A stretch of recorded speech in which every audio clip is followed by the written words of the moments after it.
Good afternoon, everyone.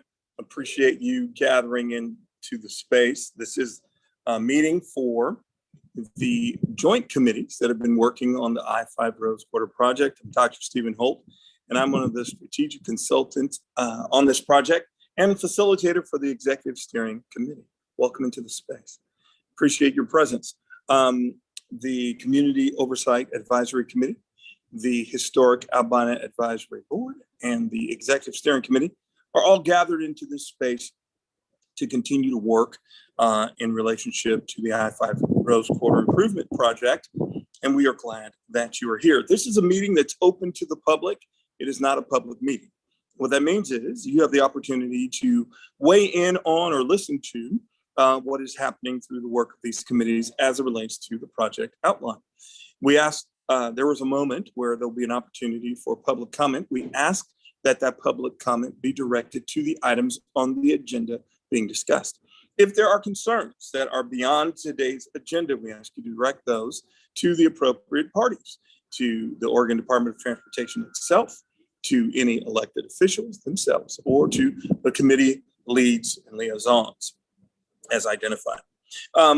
Before we get going too far, I just want to make a simple comment. Well, I guess I need to make us aware of one other thing, and that is today, the chair for the Executive Steering Committee, Orlando Simpson, will not be able to join due to a conflict of commitment. So unfortunately, his presence will be missed today. But I do want to make a real quick comment, and that is that in the midst of everything that's been going on and all the work of these committees, to make sure that in the midst of processes and plans, that we don't miss the people, that we center and keep in mind the work that benefits the community. We know this is a transportation project, that is right. But it's a transportation project with a rare opportunity to do something different, to do it in a different way, to bring restorative justice into the midst of it. And that's been our driving value. It continues to be that value and will lead our work. And so to that extent, I'm excited to introduce also a special guest who is joining us today. And that's the governor of our state. And so Governor Kate Brown, welcome into the space. And we want to give some time for you. Thank you, Dr. Holt, Ms. Bell, and Ms. Warren for allowing me a few moments on the busy agenda today to address everyone. I have tried to reach a few of you by phone, but I wanted to make sure I reach all of you at once. And so to the committee members that are here tonight, thank you so much. I wanted to start by thanking you for lending your time, your voices, and of course, your expertise to advancing the Rose Quarter project. This project is incredibly important to the state. I also know it's incredibly important to the Albina community. And I'm certainly aware that the conversations haven't been easy, but thanks to your dedication and determination, the project is now on the cusp of moving forward with a highway cover recommendation to the Oregon Transportation Commission.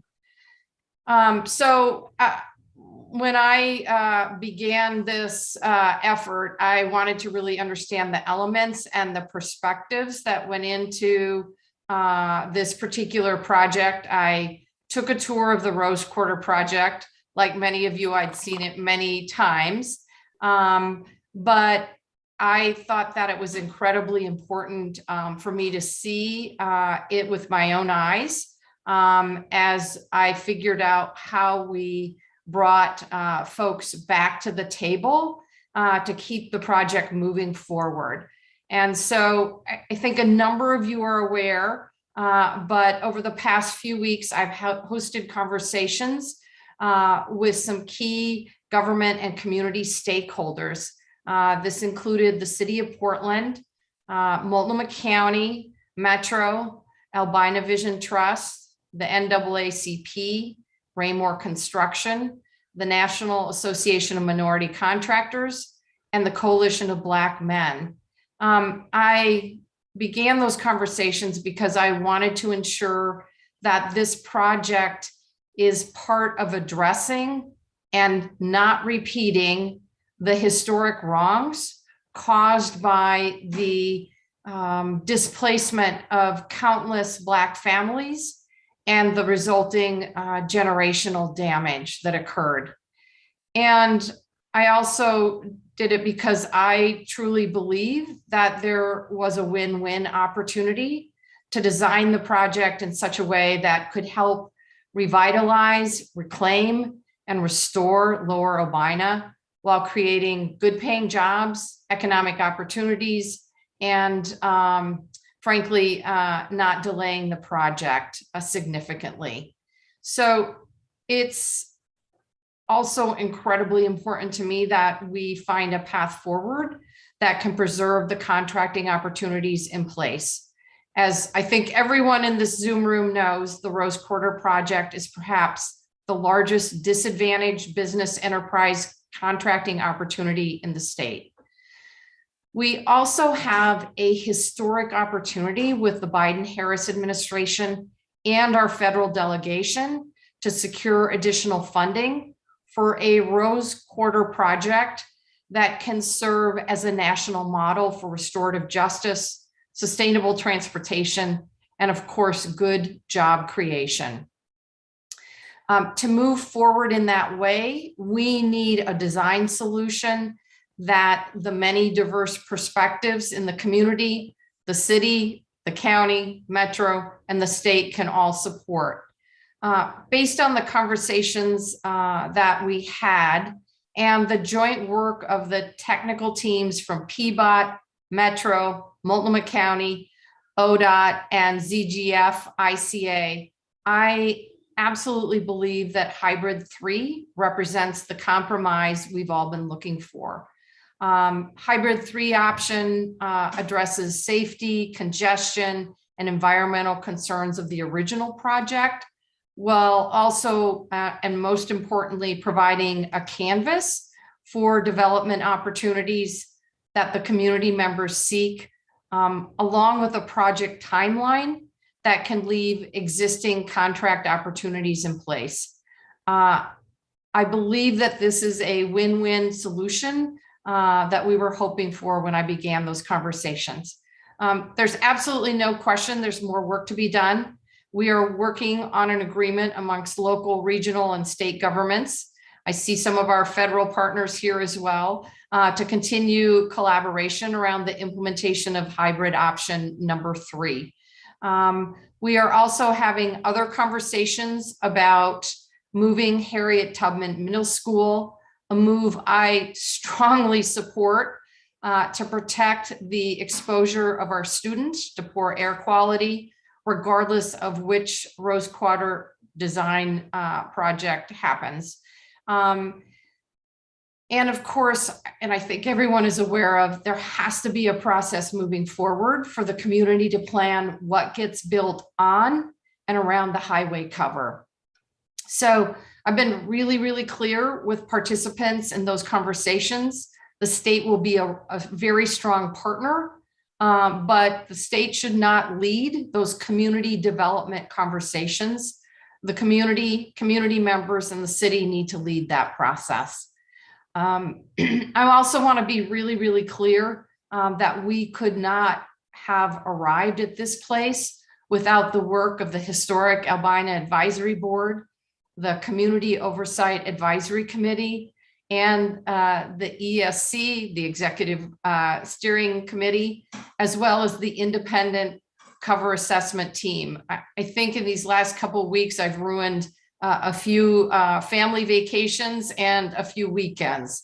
But I want to make sure that you all understand that my conversations with governments and community members are supplemental to the processes that have already in place and that each one of you has been a part of.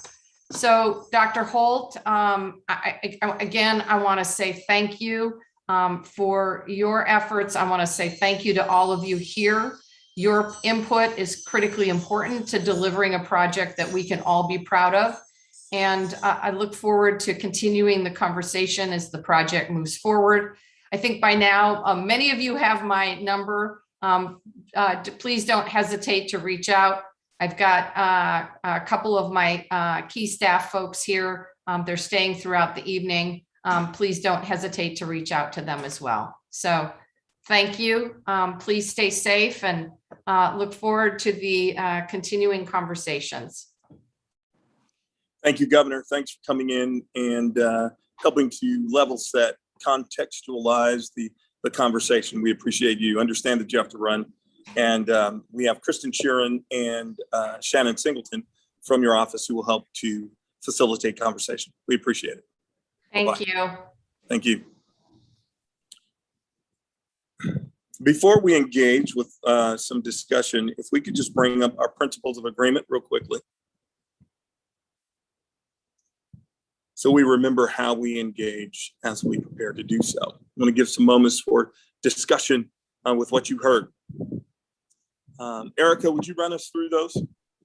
I absolutely will. You all should be familiar, and I know that COAC members, Janelle, often say the same in different fashion, but of course your voice matters. We definitely want to hear from you. It's important to hear varying perspectives and to benefit from the collective brain trust and all the lived experience and professionalism in this room.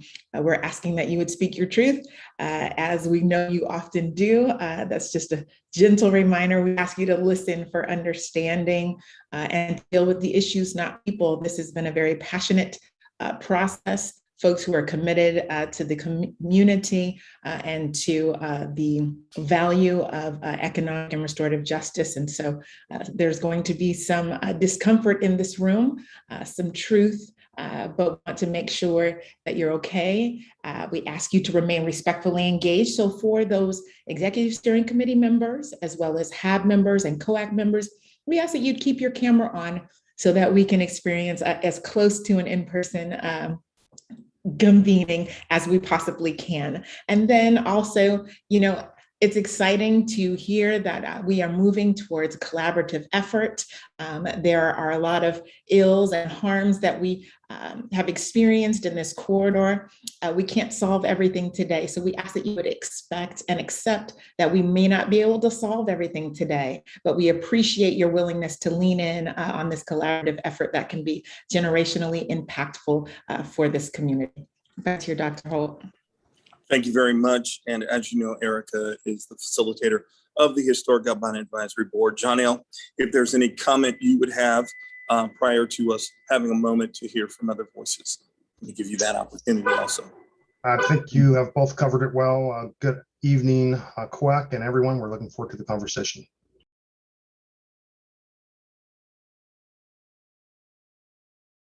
So if we could go back to gallery view, we're going to give some moments to for any of the members of either the COAC, the Historic Albina Advisory Board, or the Executive Steering Committee to weigh in with a comment or response from what you heard from the governor.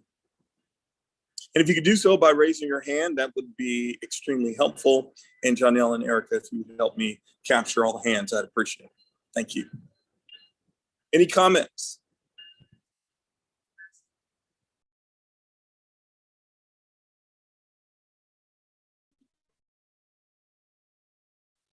Ms. Sharon, did you also raise your hand, and Joe, I'll let your hand as well. Yes, thank you. I think first as a historic Albina resident, a legacy child, and certainly as an interested and active participant with the HAAB, there's something about purposeful engagement and intention always matters to me. And I struggled a lot with us going around and around and really fighting hard beyond emotions and history, bad history and intentions, finding some way for us to move forward. And so while some might bristle at the idea of compromise, my experience is what compromise is always what brings us beyond our firm position to something that's more inclusive, not only of myself and others. So I know it's not the end, but it certainly is the beginning, I'd like to believe, of something that actually serves, benefits, and is about the lower Albina community, not any one group losing, but us all figuring out how to go forth together. For me, it was never about just dirt or construction. It was about lower Albina, and I'm sure many of my colleagues in front of me had the same intention, but so often it felt like it's either or, and I'm always trying to figure out this and I hope that this is a place that we can move forward on I-5 and certainly revitalization and opportunity in Lower Albina for African Americans. So I was heartened. Still a lot ahead, but I certainly was heartened at the intention and what it took for people to move beyond our individual opinions and positions to something that seems more collective. I'm thankful. Thank you very much. Appreciate your comment there. I believe Joe McFerrin, second, is next. Thank you. And good evening, everyone. I just can't help after listening to the governor's comments. And my comments are not meant to be disparaging or negative, but it sounds like we've made a decision to go with hybrid 3. And I just want a sense of where we are in the decision-making process. If it's hybrid 3, let's get on about the business of making hybrid 3 the best that we can, rather than spend a lot of time talking about and debating when we pretty much know where the stars are aligned. So I'd like to get to that pretty quickly. Thank you, Joe. Appreciate that. Bryson Davis. Yeah, I think it's one place that I think we need to put a lot of thanks with this whole process is with the ICA team. I mean, they really came into this project, looked at the various things that we were trying to do, the various goals. They came up with the original scenarios, and then once they heard the feedback from all of us as to what our concerns were, put together the hybrid scenarios as well. And I just want to extend an extra appreciation to their hard work and their kind of incorporation of the feedback that they got from our groups to make all the different things work out into something that hopefully we will be able to settle on a final plan. Thanks, Bryson. James Posey, Mr. Posey. Well, yeah, thank you for recognizing me, Dr. Holt. Yeah, I again would agree with what everybody has said. It looks like there's been a lot of work that has occurred, outside of all our various committees, so forth, and the governor seems to have come up with process in which we've been able to use, I hate to use this term, but it's like splitting the baby. And you know about the term, don't you, Dr. Holt? And so it's a good thing to see people really, as I think Sharon say, put aside some of the individual interest and come together, and hopefully we can stop the blame game now and move on to some productive ways in which we can realize the real opportunities on this project. And I want to thank Janelle, Megan, and many of the folk who have been trying to, appease and to make things work and so forth. And I feel like some of the pressure is off now. And as Joe said, we can get on with the business of realizing the full opportunities that's going to be presented by this I-5 project. So I want to just thank everybody who was at the table and tried to make this thing work and was able to convince the governor to engage, because I think that was the key to really bringing all this together. So thank you all very much, and I'm pretty much pleased with this outcome. Thank you, Mr. Posey. Appreciate your comments. I do want to give an opportunity for Kristen Sharon and for Shannon to weigh in as well, and then Brendan and Megan, so Director of UMO and the project manager. Kristen. Excuse me. Thank you, Dr. Holt. And thank you everyone for the comments thus far. I mean, they seem to align very much with, I think, the message that Governor Brown was just providing. Again, the conversations were intended to be supplemental. You know, these bodies that have been put together that have done so much important work thus far to even get us to the place where conversations could be as constructive as we believe they have been, is still critically important. You know, my understanding is we'll all have a chance to sort of immerse ourselves more in the details of what hybrid option number 3 could look like for the community, for the project, you know, this evening, and look forward to the conversation, bringing that feedback back to the governor. Shannon, anything else? Thank you. I would just want to echo some of the appreciation back to you all for the work that you did to set the stage for those conversations, and also to the folks who have endured my huge number of questions and text messages. I am a social worker, not a transportation person. So just appreciate you all really making space to set me up to be able to help guide a conversation to some decision making. And just to reiterate, I think the important piece is it's not a one and done. I think the governor said, and I'd like to reiterate that, looking forward to the continued conversation on some of the next steps and getting settled on what the governor's recommendation will be, in addition to some agreements with the jurisdictional partners. So thank you all, and I'll continue to linger in the background and off camera since I'm not a committee member, but thank you for making some space for me tonight. And I'm sorry, we didn't introduce your role, Shannon. So if you could identify your role and what brings you into the meeting since you're part of the governor's staff. Thanks. Absolutely. Thank you, Dr. Holt. My name's Shannon Singleton. I use she and her pronouns, and I'm the governor's director of equity and racial justice. So I, excuse me, was brought into the process really just to help facilitate the conversation. As a social worker, part of my what I bring to the governor's team is a lot of facilitating community processes. And so that was my role has been my role in the Rose Quarter discussion. Thanks so much, Shannon. Appreciate it.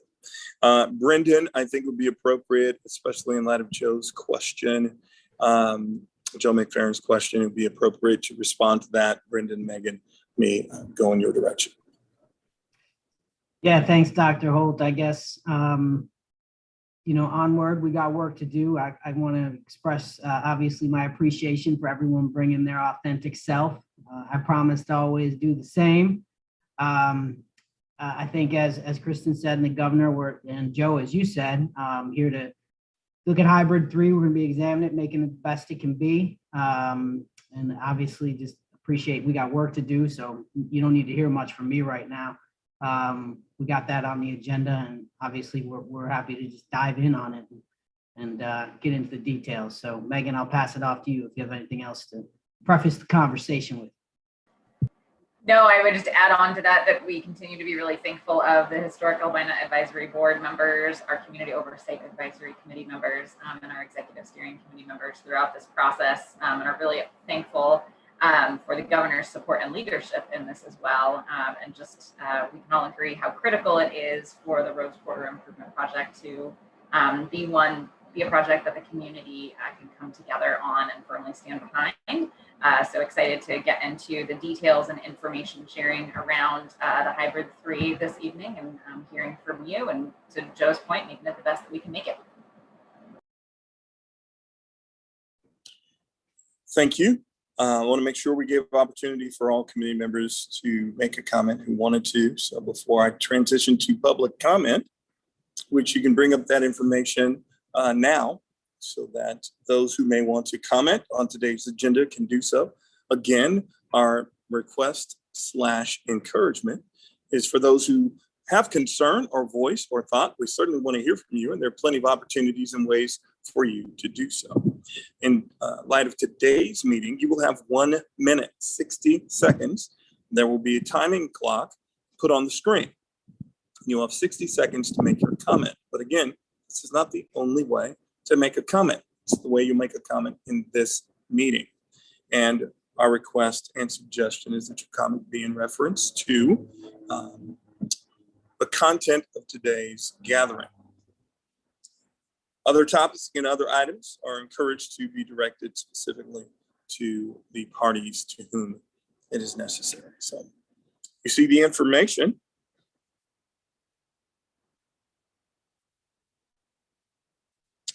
And do we have anyone in the queue to make public comment? Thank you, Dr. Holt. This is Natalie. I'm looking and I'm not seeing any public commenters in the meeting space.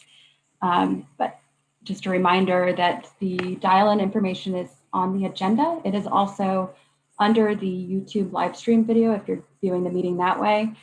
And you'll just want to dial the number you see in those locations, also here on this slide, and that's 971-247-1195, and enter meeting ID 846-0469-0996 and passcode 941402. And then that will admit you into the waiting room where we will be able to call on you to provide a public comment. And I'm not seeing any public commenters still at this time.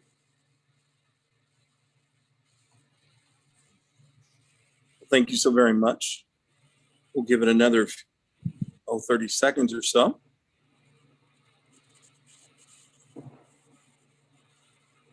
In case someone is in the process of calling in, I would want to cut them off.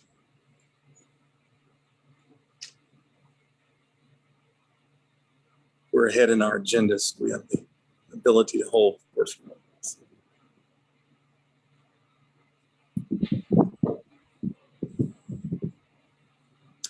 In lieu of that, let's move to our next portion, project update.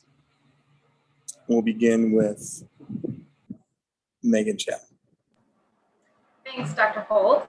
So I think the first thing that I wanted to just update on is around, again, why we're here tonight, really at the conclusion of the independent highway cover process and how we're picking up from the conclusion of that work and moving forward. So I just wanted to spend a couple minutes here recapping, again, where we are now in the process. So while the independent highway cover assessment team has concluded their work and at their last meeting delivered their final presentation to you, we do have a lot of behind the scenes work that is still happening, a lot of behind the scenes work, working closely with the independent cover team to ensure that their good work is incorporated into our process moving forward. So this is not just about the design work, but also about the community outreach and future governance structure information. So that team handoff is happening as we speak.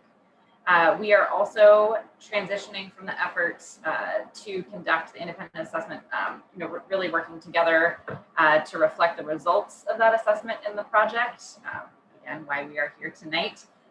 So this is really starting today to fully outline the details of the highway cover option that's in front of us and how we make that the best that it can be. In terms of the highway cover decision approach, just again want to touch on what this looks like as we're coming together to develop that highway cover recommendation together here. So as you know, the Oregon Transportation Commission decision was pushed from its originally scheduled July 15th moment, which will now be later into the fall. And so we will have a series of joint meetings this month, with tonight being the kickoff of that, where we'll dive deep into the questions that you have about the highway cover design, discussing the opportunities, the challenges, and really considering the different trade-offs as we refine that design around around hybrid 3 and that pathway forward. So we'll be presenting more information and providing more time for discussion across the different committees to formulate that recommendation. And then ultimately, the process has not changed. The recommendation will be formulated and then up to the Oregon Transportation Commission this fall, and then we'll hit the ground running with that ultimate recommendation and direction and incorporating it into our 30% design plans later this year. So that is, I just wanted to kind of touch again on the highway cover process. I also, in the project update, wanted to make sure that I was looping back with you on some lingering questions that we've had around different topics here from different committee members, I think specifically HAAB and COAC, and to a certain degree also executive steering committee members. So, in addition to asking for more information about the scenarios and the potential win-win solutions, There are some other topics around land ownership, the shoulders, traffic and highway width, costs, benefits, and schedule, and governance. So I'm going to quickly hit on some things that we've kind of heard loud and clear in prior meetings to make sure that we're getting you the information that you need. So starting off with land and ownership, I know that there's been questions around ownership of land on top of the highway covers. And so just want to be clear that when ODOT acquires land for a project, no matter what the project is, from private owners, ODOT will own that land in the beginning. And so for the land that is not on top of the highway covers, the standard practice is really to transfer the ownership of that land from the ownership, including selling the land at fair market value. So that's kind of the baseline that we start from.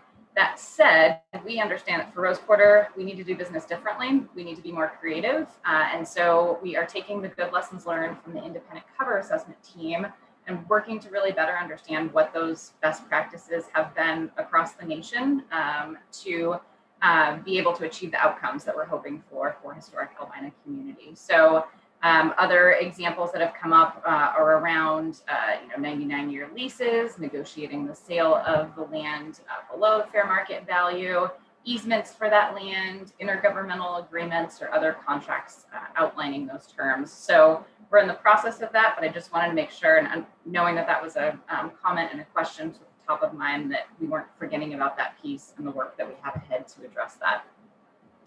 As it relates to land and ownership, also want to address the buildings on the highway cover. So just want to note that for the highway cover design, really the size and the shape of the highway cover, regardless of the options ahead of us, that it's the size and the shape and the zoning that influence the density or the size of and type of building that can go on top. So as you've heard, we do currently have flexibility for buildings about 2 to 3 stories on top of the highway cover, and we're doing more exploration on what it would take to build taller, up to 5 stories. Additionally, different local street connections and ramp locations also affect the total land created on the cover. And so as you'll hear in the presentation later, we have some creative opportunities to find ways to maximize that land on top of the highway cover. And then once that land area really is defined, then that's where the detail will happen about the development and its uses, and specifically where potential buildings would go. And then we'll be really working together, and as Governor Brown said, under oversight of a governing entity for which we will be a partner on and a strong supporter of, but will definitely be community driven moving forward. I also know that there were some questions on shoulders. I think this specifically came up at our last joint committee meeting between the Historic Albina Advisory Board and the Executive Steering Committee. So around shoulders, just want to note that shoulders in each direction on I-5 are part of the I-5 Rose Quarter improvements description in the current regional transportation plan. And while not specifically defined with the project, that bus on shoulder is noted as an enhanced transit treatment as part of that plan as well. There were questions around the shoulder widths outside of our project area, so it's north and south. Just want to note that the width of the inside shoulders, so those closest to the center median, vary along I-5. The existing shoulders inside our project area are generally about 6 feet wide, and then they range from about 4 to 9 feet wide on the outside. And so that's kind of consistent up and down the corridor. Also, just want to note as it relates to our project moving forward, that we are continuing to propose shoulders that are 12 feet for the outside shoulders. Those will be used for emergency vehicles and potential for bus on shoulder, or for a disabled vehicle to move out of the way of traffic. For the inside shoulder, we are exploring a narrowed shoulder there that gives us some greater flexibility as it relates to the highway cover designs. So again, more to come there, but just wanted to make sure that we were following up on that piece. And this would be commensurate to what's being planned for the I-205 corridor as well on the Abernathy Bridge. So the I-205 widening and seismic improvement project on the Abernathy Bridge will be having 6-foot wide shoulders on the inside and about 10-foot wide shoulders on the outside. So just for context, and what's being planned in other segments.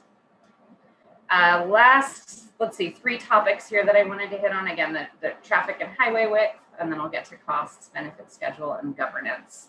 But on the traffic and highway width, I know that there's been some questions just around the crash data for this segment. And so when we look at crash data, we look at really the most recent crash data that we have available for a 4 to 5 year period to understand what the crash rate is.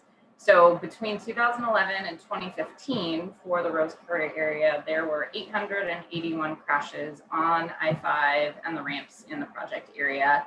Just note that this segment of highway has the highest crash rates of an urban interstate in Oregon.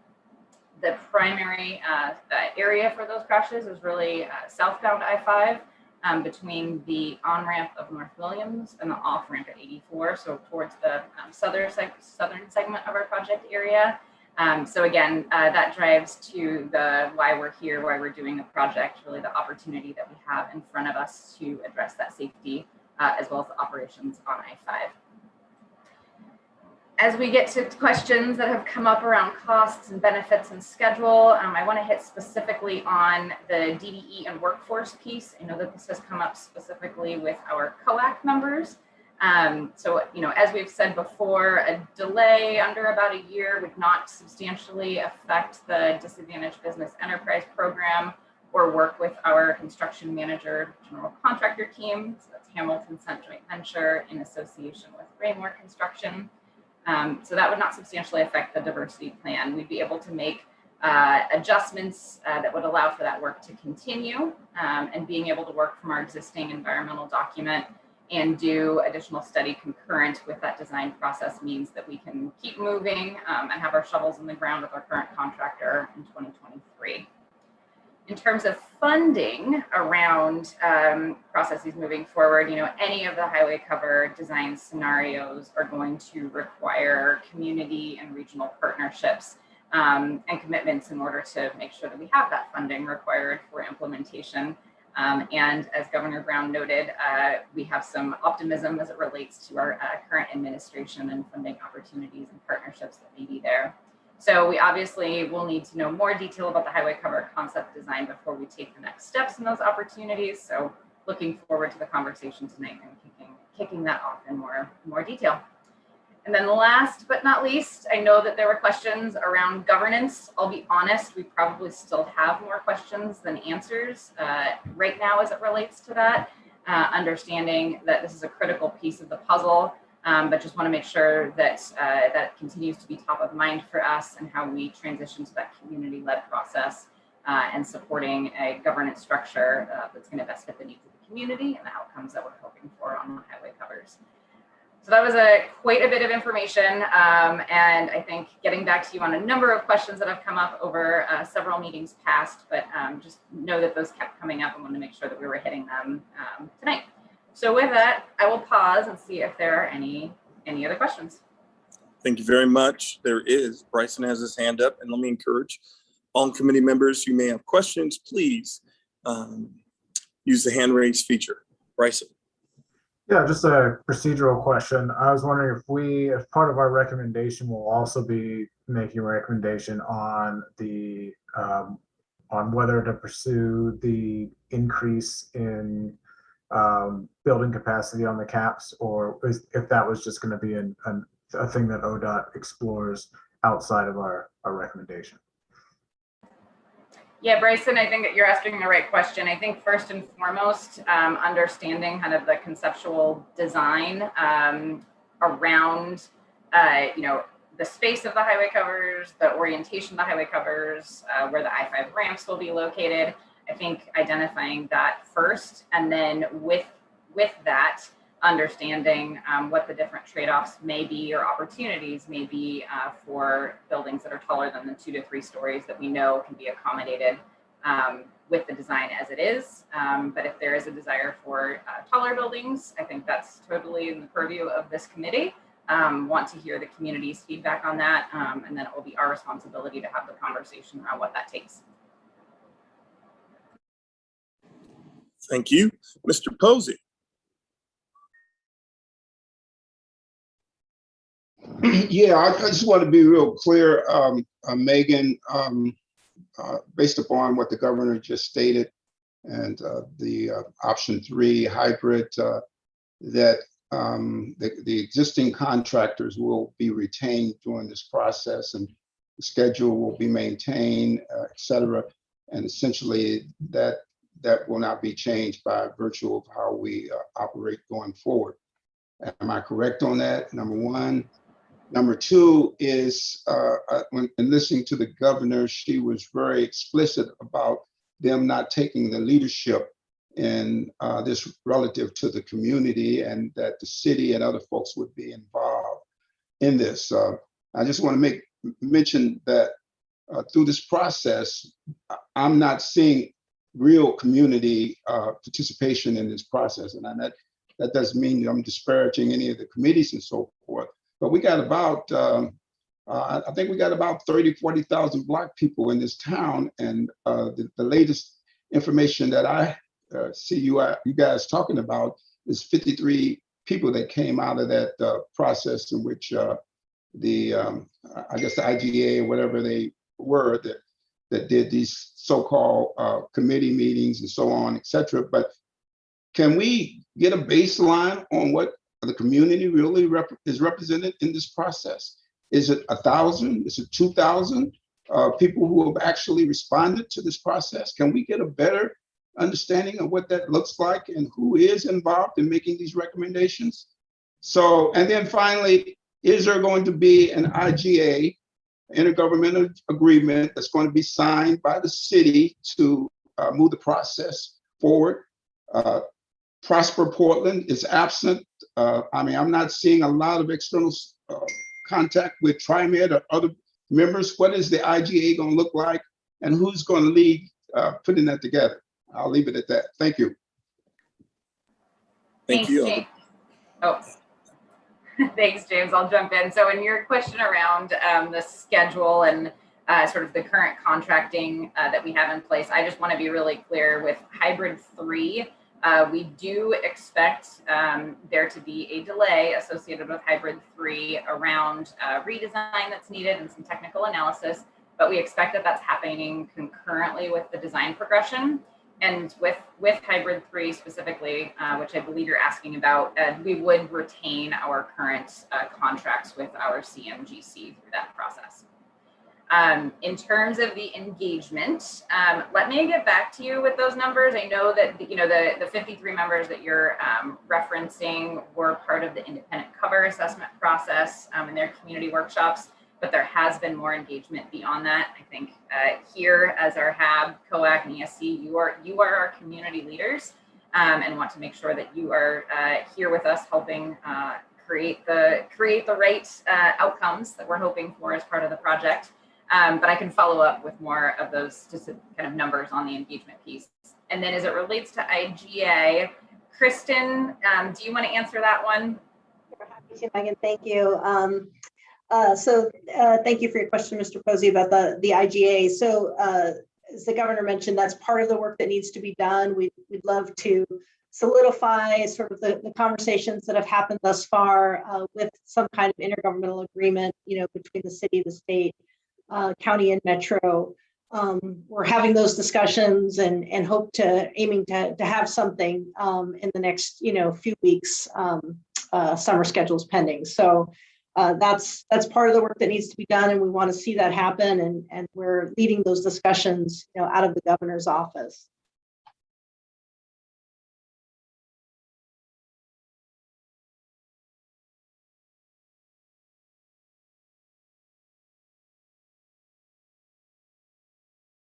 Excellent. Thank you. Couldn't get my item to unmute. Technology is great when it works. Any other comments or questions from the collective groups? Historic Albina Advisory Board, any comments or questions? Executive Steering Committee. I have a question. Yes. Just the discussion to date have not mentioned anything about Harriet Tubman Middle School, and I'm concerned that the IGA would not include how the state is going to sort of meet its commitment to the to the Tubman community. So just want to put a placeholder there that the expectation is that when there's a description of the win-win, it's actually a win-win-win that includes the Harriet Tubman Middle School community. Thank you very much. Kristen, I don't know if you wanted to respond. I know the governor did mention Tubman specifically in her. Sure, happy to, Dr. Holt, and thanks, Julia, for bringing that back up. You know, as the governor mentioned, first on her list of work that needs to continue is the work to relocate, you know, Harriet Tubman Middle School and the conversations that will entail. You know, I think you've all heard the governor's sort of own views on the importance of getting that school relocated if that's what the community in fact desires. And the next work begins in sort of pulling together, you know, folks from Portland Public Schools, the community, and otherwise to get that work done. So it is a part of what comes out of this, but it also involves some other conversations and voices that haven't been part of the conversation to date. Thank you, Chris. Can I just follow up on that? I would just hope that, given we've been part of the conversation at the table with all the other parties, we being PPS, and I do have a full board position on it now, that it not be sort of bifurcated, but that we sort of keep it as an integrated approach. So whatever happens with the IGA, that Portland Public Schools and the Tubman community be part of that an agreement of how we're going to work together going forward. Thanks. Great, thank you. Thank you. Dr. Richard. See you.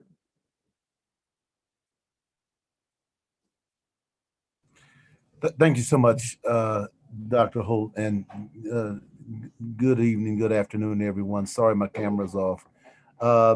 My question actually follows Julia in that I'm trying, what I can't ascertain is how racial and restorative justice will continue to be woven through every step of the process. And it seems like, you know, we talk about what needs to be done, but equity is not centered. Racial justice, restorative justice is not centered. So I hear the terms, which I think is good, but is there some type of plan where equity will be centered, the voices of the community will be centered, as well as how restorative and racial justice will also play a key role in whatever happens? And so as we talk about Harriet Tubman, as we talk about the highway covers and land, is there a process, or is someone tracking this to ensure that all of those terms are centered and really drive the decision making? Thanks so much. I yield back to Dr. Hope. Thanks, Dr. Rich. Megan, Brendan, I'd like to respond. Yeah, absolutely, Dr. Richard, you're asking the right question, and I would say that is exactly why we are here. We, as a group, the Executive Steering Committee, the Historic Albina Advisory Board, and the COAC, we are centered around our project values, which include restorative justice, along with mobility, public health, and community-informed decision-making. And so that is, those values are our North Star and our centering as we move forward in this project. It is really, we want to continue to hear from the Historic Albina Advisory Board, from the COAC, what is restorative justice to the community, and how we can best achieve that as part of the project. And so that's going to be a continued conversation, and I hope that the committees continue to hold us accountable as we move forward in realizing the values that we've identified going into the project. Thank Dr. you. Holt, I saw. if I could. Yes, I was going to call on you. Sorry, I didn't mean to jump the gun. I hate when people do that to me when I'm facilitating. I apologize. I just wanted to add, part of what really was what we tried to get to in the governor's process was what does restorative justice mean in the project design? How do we set the stage, the canvas for that to be what the community development piece looks like? And so that's where I think the feedback from folks in this room and additional community members who aren't in this room, to somebody's point whose name I missed earlier, how that table is set, what restorative justice is defined to be in the community redevelopment piece, in the Harriet Tubman conversation, all of those are some of the next steps that we need to continue to hold. I will say part of my role with the Harriet Tubman conversation that I believe, Julia, we have a meeting next week about, is to start looking at the financing and ways to actually execute this, is to continue to hold that space of centering racial equity. So it's not going to happen in an isolated room. We just need to start some conversation to have something to bring to people to say, this is how we think we might be able to pay for it. Does the community want to relocate it and where? So just to say, it will continue to be an iterative process between, again, folks at this table, but also folks within the community as all aspects of this move forward. And just speaking as myself in the governor's office, if there's ways that I think the state has been really honest that everybody is learning of what it actually means to operationalize racial equity, right? We can say those words, people have the right language at this point in our history, but how to do it and do it on the ground, people are still figuring out. I don't think anyone has quite got it. So please keep giving the feedback, and to Megan's point, holding the state accountable. And I will always put in my plug that I think there's some other entities as well that should be a part of a community restorative justice conversation. The harm done to the Black community in Oregon is not solely the state. There are many people at play, and I would love for us to be able to have a larger table conversation about repairing that harm. I second that 5,000%. Thank you. Appreciate it. Steve. Thank you, Dr. Holt, and you know, what a great place we've come to here today. You know, I will note that TriMet and transit was not part of the sort of governor's initiative here, and I think that's just fine. I don't think we needed to be. But as we move forward, I very much want to put in a plug because we're part of the fabric of every community in this region. And when Director Brim Edwards talks about Harriet Tubman School, we don't need to be on her team, but we'd like to be kind of on the sidelines so we can make sure that transit is there to serve the communities that Portland Public is serving, and that everyone here is serving. And so I just want to ask, again, you know, TriMet is part of the fabric, and we actually help where we think we help to try to level the playing field and promote equity through public transit. And so everyone here knows that we've got good experience with contracting, and I think the ODOT team is really leaning into the contracting and the wealth building that comes with that. So just a plea, don't forget about the bus company. We're part of the fabric woven into this community as well. Thanks, Steve. I appreciate that comment.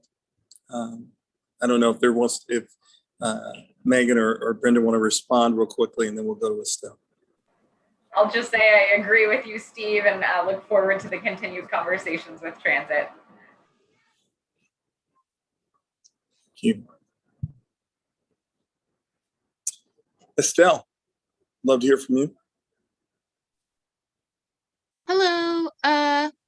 I just was going to say, just to add to what Mr. Posey said about, you know, who is comprising the community when, you know, it's being mentioned that the community is being surveyed, is that I'm just wondering what the outreach has been to the, like they say, displaced Black albino community that's out here in East Portland. And I'm wondering, as we phase into a different part of the project, if moving forward, if there will be a way to engage more of the Black community that's out here in East Portland, out in Gresham and in Maywood Park, if there will be more outreach done to engage those of us who are out here in East County. And that would be also, I think, something positive that could be done as community engagement out here, even though maybe it wouldn't be seen as something to, related like transportation. I know we have to be very specific when we're talking about how dollars are spent and put into the community. I just think that there maybe hasn't been enough to engage that part of the community out here in the project, and that there should be more done to talk about it, and how even when we're talking about the feasibility of the project, how would we even get the community back there? I know we're still early in the planning phases and things like that, but maybe to actually talking to the people who are out here about what would they even think about coming back there, as we're moving forward and conceptualizing and things like that. Let's hear what people out here think about it. And so that's kind of just what I wanted to say. Let's not forget that there's just a great number of us out here, especially as COVID's on the up again. And this was the hardest hit part of Portland out here in Rockwood, to not forget about the Black community that's out here. Thank you, Estelle. Appreciate those comments. Nate McCoy, Mr. McCoy.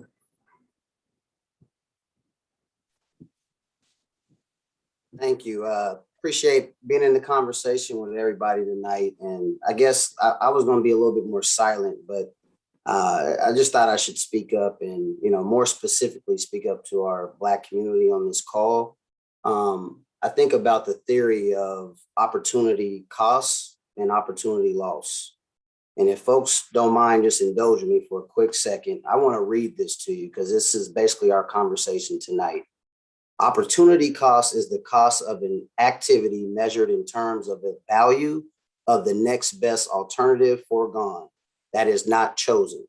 It is the sacrifice related to the second best choice available to someone or group who has picked among several mutually exclusive choices.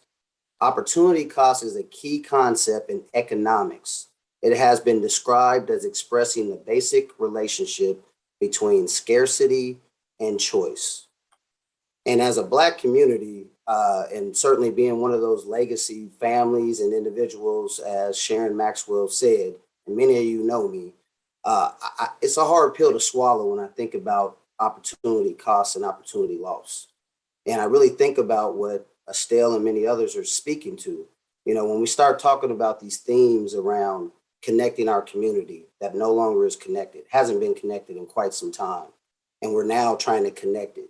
I think about who is that opportunity cost and loss for? I think about Williams in Vancouver. This is no different than many conversations our community has had.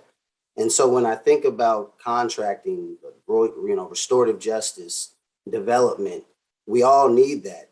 But there's a path, and only one path that has worked in our whole existence in America.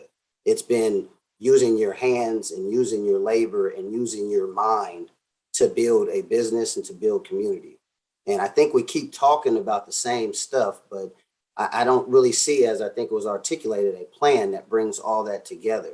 And so I guess tonight, when we look at these options next, I would hope our Black community would really look at price tags. I know we got some developers on this call that really understand economics, and I know many on this call do as well. Just think about how this money could be spent, whether it be development or for anything else needed in our community. Because at the end of the day, if we think about scarcity and choice, I can't sit here and say Black community is not in a scarcity place right now with rent evictions happening, no jobs, no real economics. And we're talking about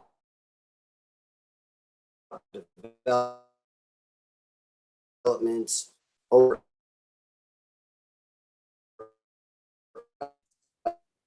Nate, you're breaking up. I'm sorry. Other ideas that really try to. Oh, can folks hear me? Sorry, my internet is unstable. Okay. Let me turn. Great. Can y'all hear me better, Dr. Hope? Are you fine? Great. Yeah. Okay. Sorry. I'm sorry for my internet connection, but I'll end here. Just want to make sure people can have a robust conversation about the cost impacts to these decisions we're about to make and recommend to the OTC. I did happen to be one of the folks in some of these government conversations, and I can tell you there was many ideas, many plans, many thoughts, many data points discussed around how we have been resolved over the years and gotten through recessions. And it's all been back to economics. So I just think about what are we gonna really choose on tonight and really look at what kind of win-win scenarios have already been put in place for hybrid 1 and hybrid 3. And you all as a community, when we have that conversation, you tell me and others what choice you would make and where our people are today versus where they'll be 5 to 10 years from now when these developments happen. So Thanks, I'll leave Nate. it at that. Appreciate it. Appreciate you. We're going to go to Keith Edwards, sir, and would love to hear your thoughts. Thank you very much, Dr. Holt. And I really appreciate the comments of the last two speakers. Estelle, I really appreciate your comments. And that's the reason that we really need young people involved in this process, because they are the future and they're the ones that are going to have to live with whatever decisions that are made here. And that's most important because they have, they have children, and the future generations are, to me, what we should be looking at. Throughout all these conversations that we've had over the years, I think that's the piece that's been left out. And we're always making decisions based on the present and the current and what we can get out of it. And to me, what we can get out of it is something that's future for the future generations so that they can benefit from it and our community can benefit from it for generations to come. I think Nate really brought it home as well, talking about the price tag. I look at the price tag and what it means in the social and the progressive aspect of our community, again, with our young people. Because the price tag, if we grab onto this immediate prosperity, we're going to lose in the long term, because our future generations are going to be having these same discussions, these same conversations, and trying to build these same bridges that we're trying to build now. And I think we need to be a little bit more forward thinking, because the future is the most important piece. It may not benefit me, but it will benefit my children and certainly my grandchildren. And that's what I look at more than anything else. My place here is not to do what benefits me, but what benefits my future generations. Thank you, sir. Appreciate your comments. Mr. Posey. There's a recurring subject that comes up every time we come to these meetings, and that's the plan. That's the overall comprehensive plan that we don't have in place. We put Megan out in front and ODOT in front, but there are a lot of moving pieces to this whole process. And it concerns me that we do not have a master plan that will tie all these things together. Ms. Bram is talking about, Ms. Edwards talking about Tubman, and she's concerned about leaving them out and in this process. There's other folk who are talking about other aspects of this project. And it just concerns me that players like Prosper Portland, if anybody ever looked at Prosper Portland's mission statement, it is about all these things that we're talking about in the broadest sense. And it concerns me that we're still, even in the conversation with the governor, that nobody really knows what the comprehensive look is on how we get this done. And being from a building community, you have to have the blueprint.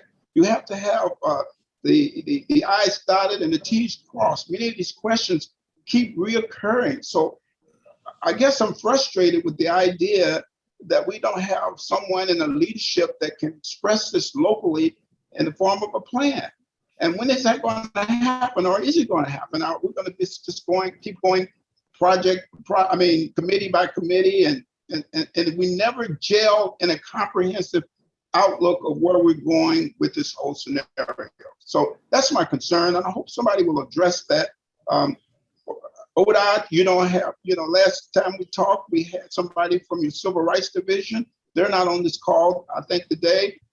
Internally with your people, we don't have all the players that should be involved.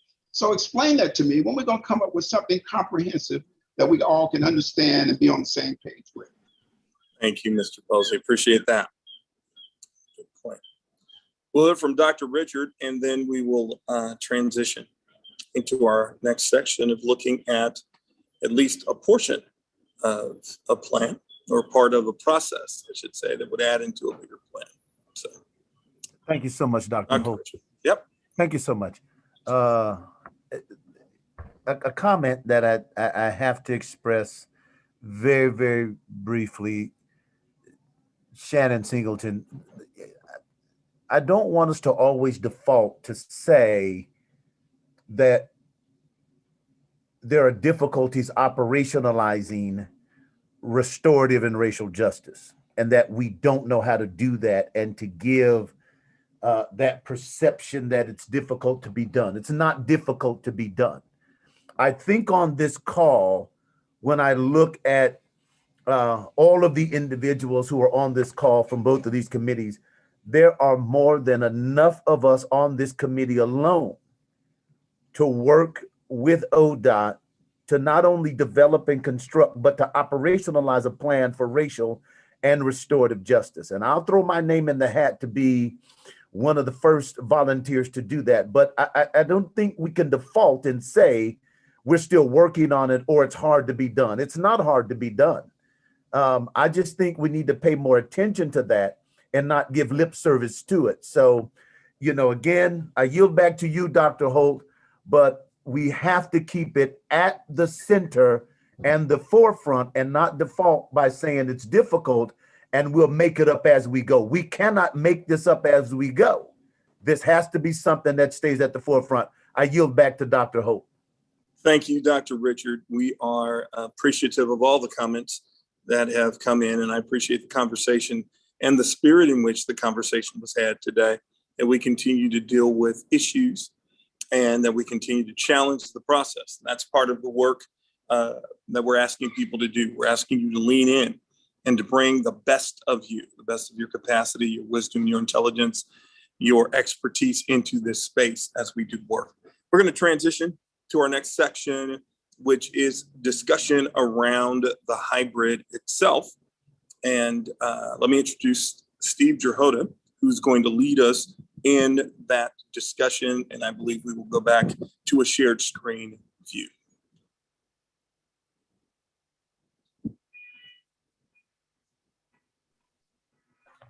Good afternoon, everybody.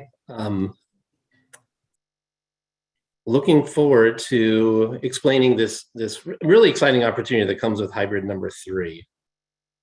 And as the screen is moving forward, there's a few slides here that were ahead. So I think, Megan, I can either ask for your help or I can take care of these slides on your behalf. Yeah, no, I'll jump in here. So if we could go back, I believe there's a project values slide that I want to just start with. And I know that this came up, Dr. Richard, in your comments, my response to that. But here are the values and the outcomes that are really driving our work, framing our work, centering our work as we move forward. And so in the context of our highway cover decision, just want to make sure that these continue to be top of mind. We'll continue to bring these forward as we discuss other things beyond just the highway cover design. So in terms of, what does success look like for the highway covers, going to the next slide, our Historic Albina Advisory Board did go through a process to help us identify priorities for a highway cover scenario, which are outlined here. And that was through coordination with our independent cover assessment team. Really at the core, what we heard from all of our committees, as well as project partners, is that there is that desire for the win-win hybrid scenario that provides the jobs that we need right now, provides home and business ownership opportunities that we need right now, and also helping to reclaim and grow wealth for the Black community without sacrificing the schedule and the gains that we have to be making with our disadvantaged business enterprise program. So the scenario that Steve will be presenting in just a moment does achieve those key points in that win-win scenario.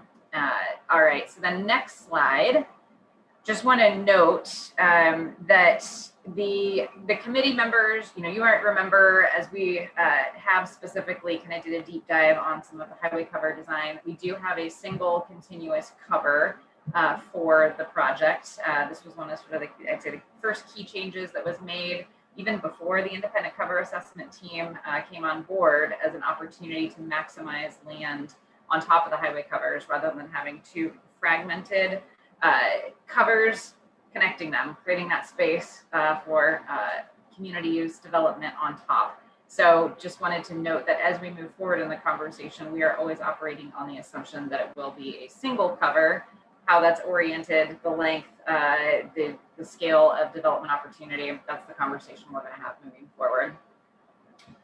For the next slide, in terms of what we heard, again, this goes back to sort of the key categories in achieving that win-win opportunity, and really from the Historic Albina Advisory Board, using your feedback as our baseline, as our starting point to develop what we have in front of us. So what we heard, again, a desire to maximize the highway cover space and land developability on top, create a connected street grid that is reconnecting, restitching the community, as well as minimizing any construction delays. So when we take a closer look at where we could maximize those viable development spaces and reconnect the street grid while maintaining that momentum around construction and diversity plan, we have done some technical considerations around the hybrid scenario that will be shown in front of you, keeping these top of mind as we were looking at different opportunities or trade-offs, but really always looking to working to achieve these three items as we move forward. So on the next slide, I touched on this at the beginning, but just again want to make sure to reiterate that we are here in our process, again, where the Historic Albina Advisory Board and our Community Oversight Committee will be helping us with this recommendation, providing the recommendation to the Executive Steering Committee, who is collectively here with you today, with the Executive Steering Committee ultimately making the direction or the recommendation on behalf of the committees to the Oregon Transportation Commission, with the HAAB and the COAC playing, again, that critical role in informing the recommendation. So this is really the space to elevate your voices in the process. And in your next meetings, we'll be providing more information on what this sort of specifically will look like functionally going forward, but just wanted to make sure that we were acknowledging that path to our recommendation as we kick off tonight. So with that, I think, Steve, now I'm officially turning it over to you. All right, very good. Okay, so my job is to be the engineer, describe what the hybrid option means, particularly hybrid 3. I'm going to assume that not everyone knows exactly what this means, and so I'll sort of do a building of what it is, explain how does it achieve the win-win, what are those three key components, Megan just talked about them, and what opportunities does it solve. I will say before I even start, this isn't we don't know everything. We know at this certain level in terms of that creating the canvas look and what the opportunities hold, but there's a lot more design to unfold. You know, Steve Witter talked about bringing the interest to transit, the transportation and transit equity through buses. Well, there's some details that we need to solve as we're getting into this and how everything works. But the hybrid number 3 option that the ICA team crafted and developed, we think works really, really well for achieving the balance of all the goals. So with that, let's just jump right in. So on the next slide, we're going to start with a little overview, and this is a view from, imagine a helicopter looking down, and the Moda Center is on the bottom right. You can see I-5 right in the middle. And so if we hit next slide, you'll see the arrangement of Broadway Weidler, again, running east-west. We all know this very well. Next slide, and we'll see how Flint, Vancouver, and Williams comes down to create this grid over the freeway. It's not really a community space. It's just a series of bridges over the top of the freeway. If we hit the next slide, we'll actually show where the freeway is and pay particular attention to the ramps. So you have the thick green in the middle, and then the 4 thinner green lines that highlight where the ramps extend. And this is some of the key options to what the hybrid brings, is the location of the ramps and then the location of the street network that goes with it. So as we go to the next slide, we'll see what does this hybrid 3 highway cover area mean.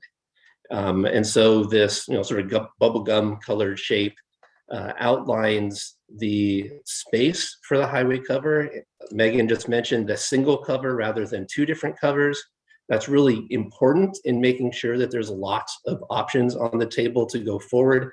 That frankly, you all are going to be helping to drive is how to use the space of the highway cover, the best composition of buildings and open spaces, types of buildings and all that. And I'll touch on that a little bit later here in the presentation. But the notion of this pink area is what we'll be focusing on for this hybrid 3 option. So next slide, please. Right, so one of the key features of this hybrid, and it had to do with the ramps, is where do you place and where are the locations of the northbound ramps? And those are those 2 green lines with the arrows attached. On the bottom right, it extends, it's a northbound ramp that takes you from I-5 onto Weidler. And then the second green line is the existing ramp that would be preserved with this hybrid 3 option that would take you from Broadway onto the freeway. And this is a really important, maintaining these different highway ramp locations. On the other side is where this difference would be in the shift of the ramp location. I'll talk about that in the next couple of slides. So why is this important? If you hit the next bullet. Number 1, it avoids this impact to the Crowne Plaza Hotel that otherwise would have been impacted pretty significantly with that large loop ramp. And so some of the other options had a large loop ramp. This is a historic hotel, very meaningful impact to the site. So by preserving the ramp locations as they're shown in green, you can minimize, frankly, avoid the majority of the impacts of the Crowne Plaza hotels. There's a very slight right-of-way impact by preserving that ramp location where it is. The next thing, if you hit next, is preserving that Prosper Portland site. And I heard a bit about Prosper Portland in this conversation today and the role and the importance of Prosper Portland in developing locations. Well, there's a site right there, right where that's shown, that Prosper Portland has in its arsenal to redevelop. And so preserving that space and using it to help be a collaborative space with this highway cover shape is something that this maintaining these ramp locations really preserves. And then last, if you hit next bullet, by preserving the ramps or not putting a loop ramp in on the east side of the freeway, we have some flexibility in where we place the I-5 alignment. And what that does is by being able to shift the I-5 alignment just even a little bit to the east, it really helps to reduce these really large impacts to Madrona Studios that could have been in place if you created some loop ramps in that corner. So it helps to avoid impacts. It also helps to make sure that we don't impact the Paramount apartment site and AVT's development site, which is the parking lot adjacent to it.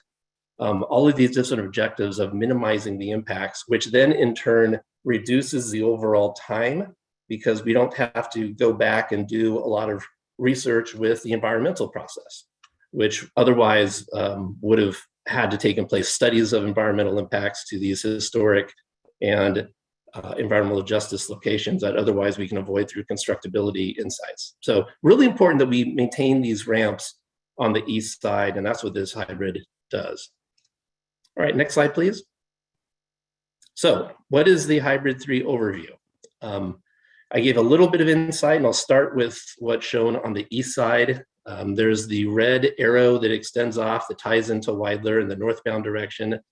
It was comparable to the green I just showed in the last slide. It's exactly what the 20% design was showing thereabouts.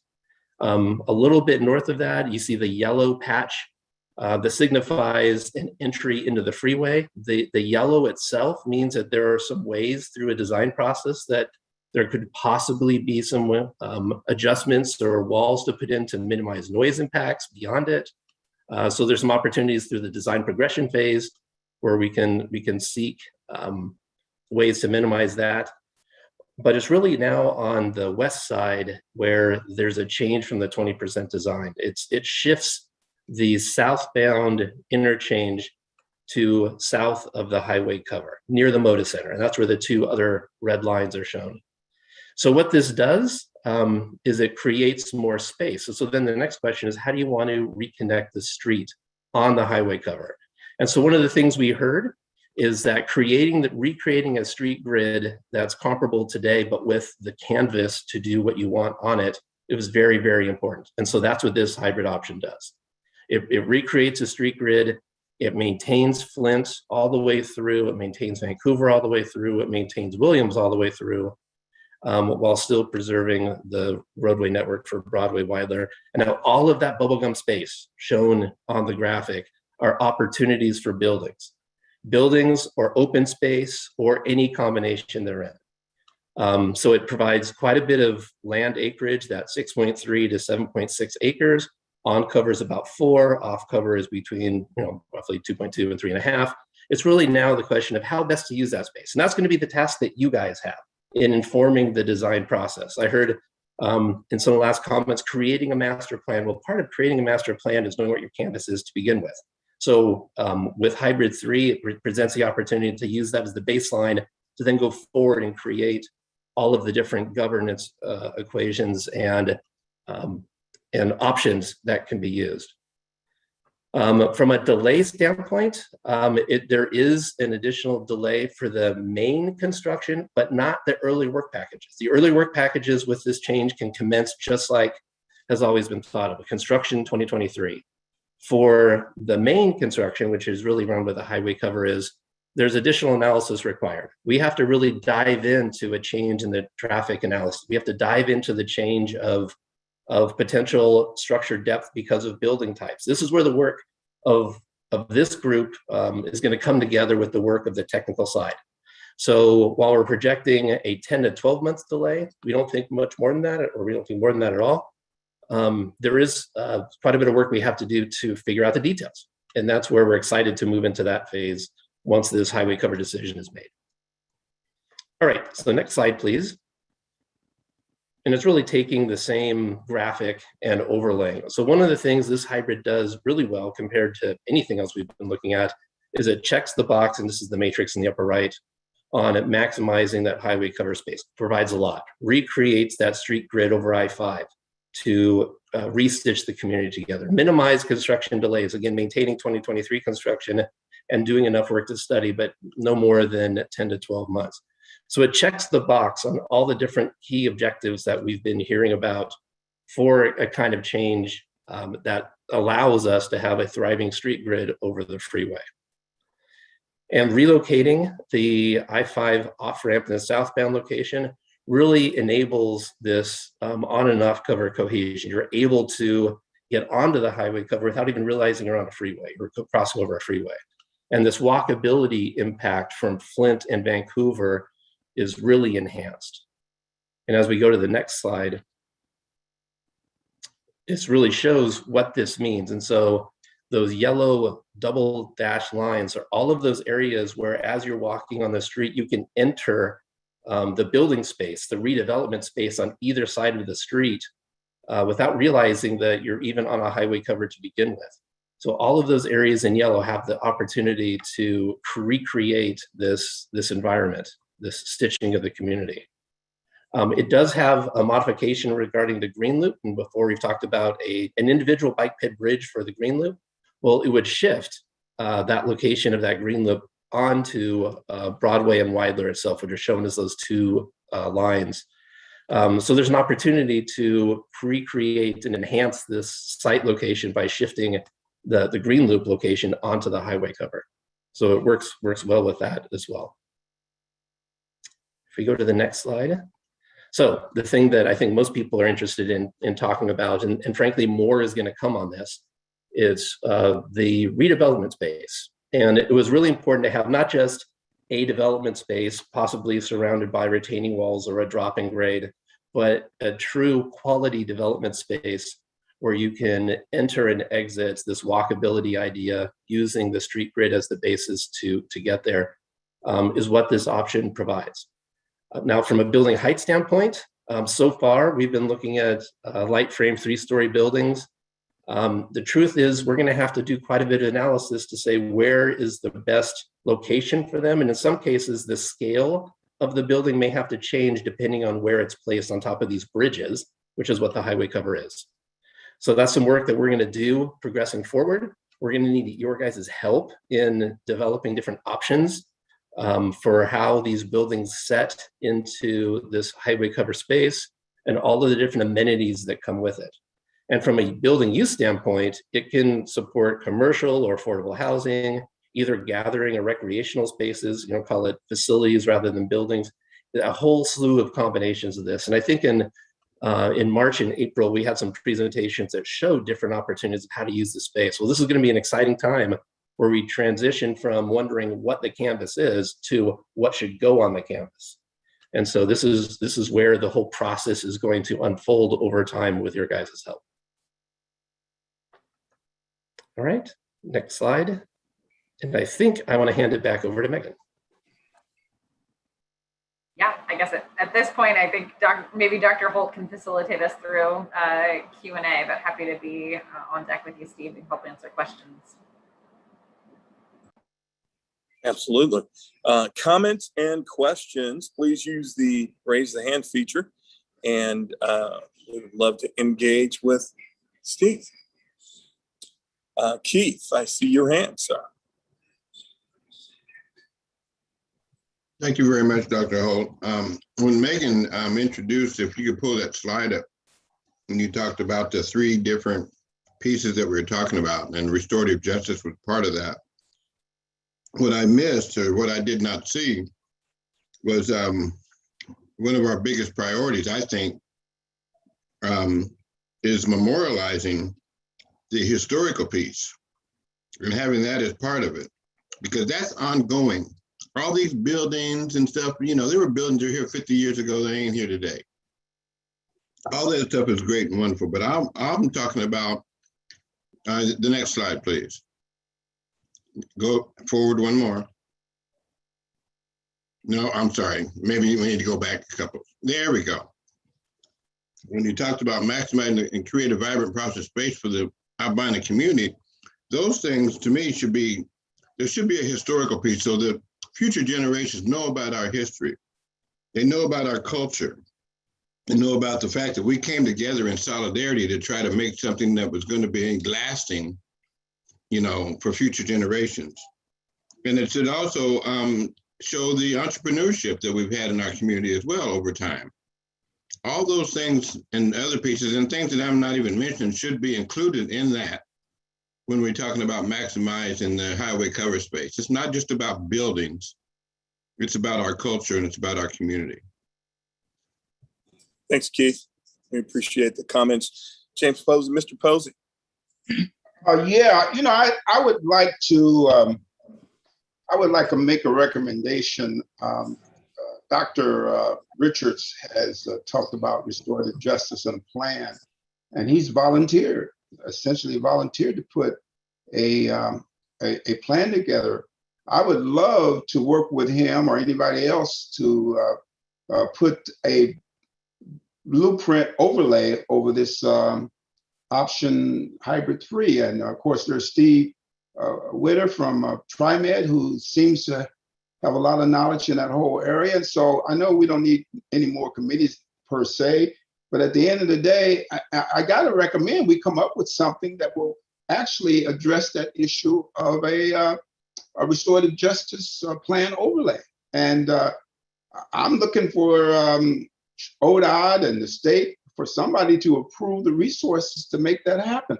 So that this question won't be a recurring aspect of what we do going forward. We got 3 committees here, including the executive steering committee. And why wouldn't we put together a plan that will answer that problem or that concern? Y'all tell me.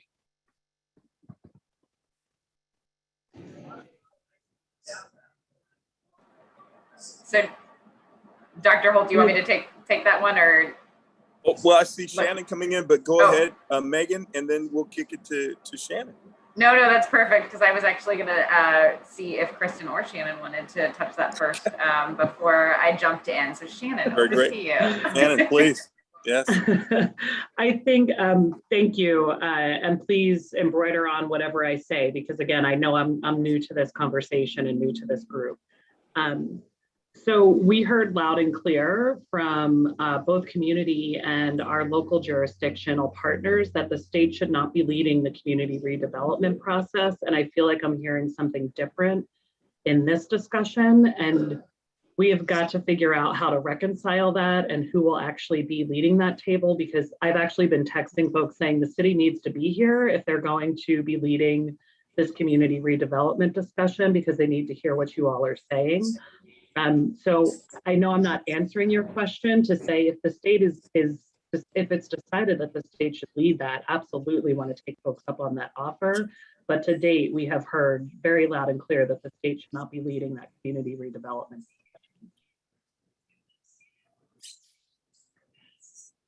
Thank you.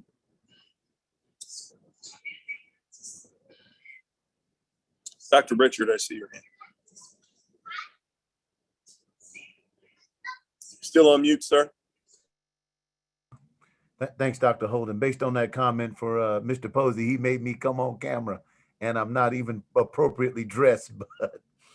But you know, you know, whether the state leads it or not, I guess for me, couple of things. One, I don't know if I have any preference about who leads it. I know it just needs to happen.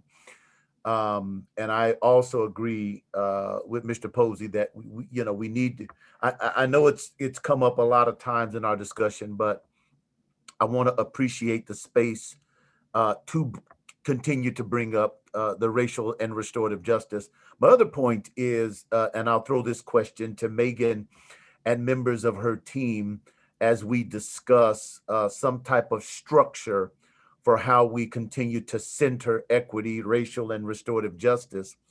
At one point, we had talked about wealth building in and for the Black community as part of this process.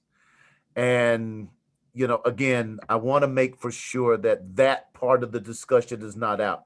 I agree with Mr. Edwards. I agree with Keith that yes, you know, we want some type of memorialization, some type of remembrance, but to me, that's 50% of it. The other 50% of it is how do we help the Black community build wealth based upon what was lost in the Black community. Now, I know some will say, Dr. Richard, you're talking about reparations here. I'm not using that word just yet, but at the end of the day, I do think as well as some type of memorialization, some type of remembrance, we also need to keep wealth building for the Black community very close to the discussion of equity, racial, and restorative justice. And yes, Mr. Posey, I'll volunteer to be on the committee. If they want me to lead it, I say very jokingly, but seriously, I don't work for free. Boy, do I feel you on that one. Do I feel you on that? And 100%, you need to get paid for real. Thank you. Thanks, gentlemen. I appreciate that. Appreciate the comments. Bryson. Yeah, so I think one thing that I heard a lot from the ICA teams in their various recommendations, which I think addresses sort of what James is getting at, was the formation of some group similar to what James just suggested, that where the community's the decision-making piece, maybe you have a governmental body, whether it's the state or metro or the city or something like that, be sort of the facilitator, maybe the technical advisor to the group, but you have the decisions coming from members of the community. And I mean, I think the model that they used when the ICA team made the recommendation was what we did at the Williams and Russell project, where we had members from the community making all of the decisions, and we had Prosper and Legacy and the Housing Bureau and the Mayor's Office all connected to the committee, advising the committee, providing information to the committee, but it was the community members who were on the committee who were actually having the vote at the end of the day. And I think we've got plenty of time from, when we make the final decision as to what route we go to before anything is going to get built in the area on the caps, to go through that process, and so we can really get something built in that area that provides that wealth creation that we're looking for. Appreciate those comments. Thank you very much, Estelle. Yeah, I just had a question about, so are they saying that the state would own the property on the caps, but then am I hearing kind of that the city of Portland or that Metro would then decide what would go on top of the caps? Is that kind of what I'm getting? Yeah, Estelle, I can jump in on this one. So from an ownership standpoint, the state would own the bridge that's crossing over I-5 and the land. That said, the state, ODOT, we don't want to be the ones in the driver's seat defining what is put on top there. And that's where we need to get creative around the different leasing options that we have. I know the ICA team has recommended and talked to us before around 99-year leases, nominal fee leases, that sort of thing. So we're gonna have to do a deeper dive into that for sure. But this governance entity that would be newly stood up would be forming the recommendations and really the programming around what goes on top of the highway covers. So does that answer your question, Estelle? Does that help? Yeah, and Dr. Holt, if I may just jump in, it's Lynn Peterson, Metro Council President. Just to put a finer point on this, Metro has zero authority to do zoning or codes within the city of Portland or for any city. And so it really falls to the city of Portland, but Metro would definitely want to stand up and be a partner to help, right? In any way, shape, or form we can. And so, yeah, we just don't have any authority.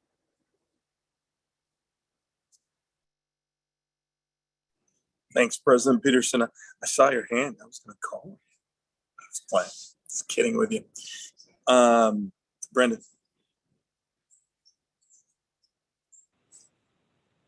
Dr. Holt, and to kind of build on what President Peterson said, what Bryson said, James, what you're getting at, and I'm gonna take my ODOT hat off. As you know, I always take my Portland polite hat off, and I'm gonna go back to 20 years of being in Portland City Hall and watching these district efforts take place.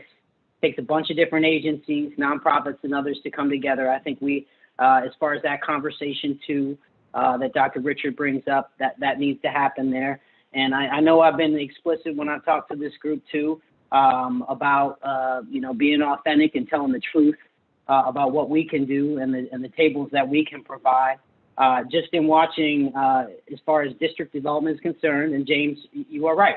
In my experiences there, whether it was South Waterfront, the Pearl District, Central East Side, that's where Prosper Portland was the convener.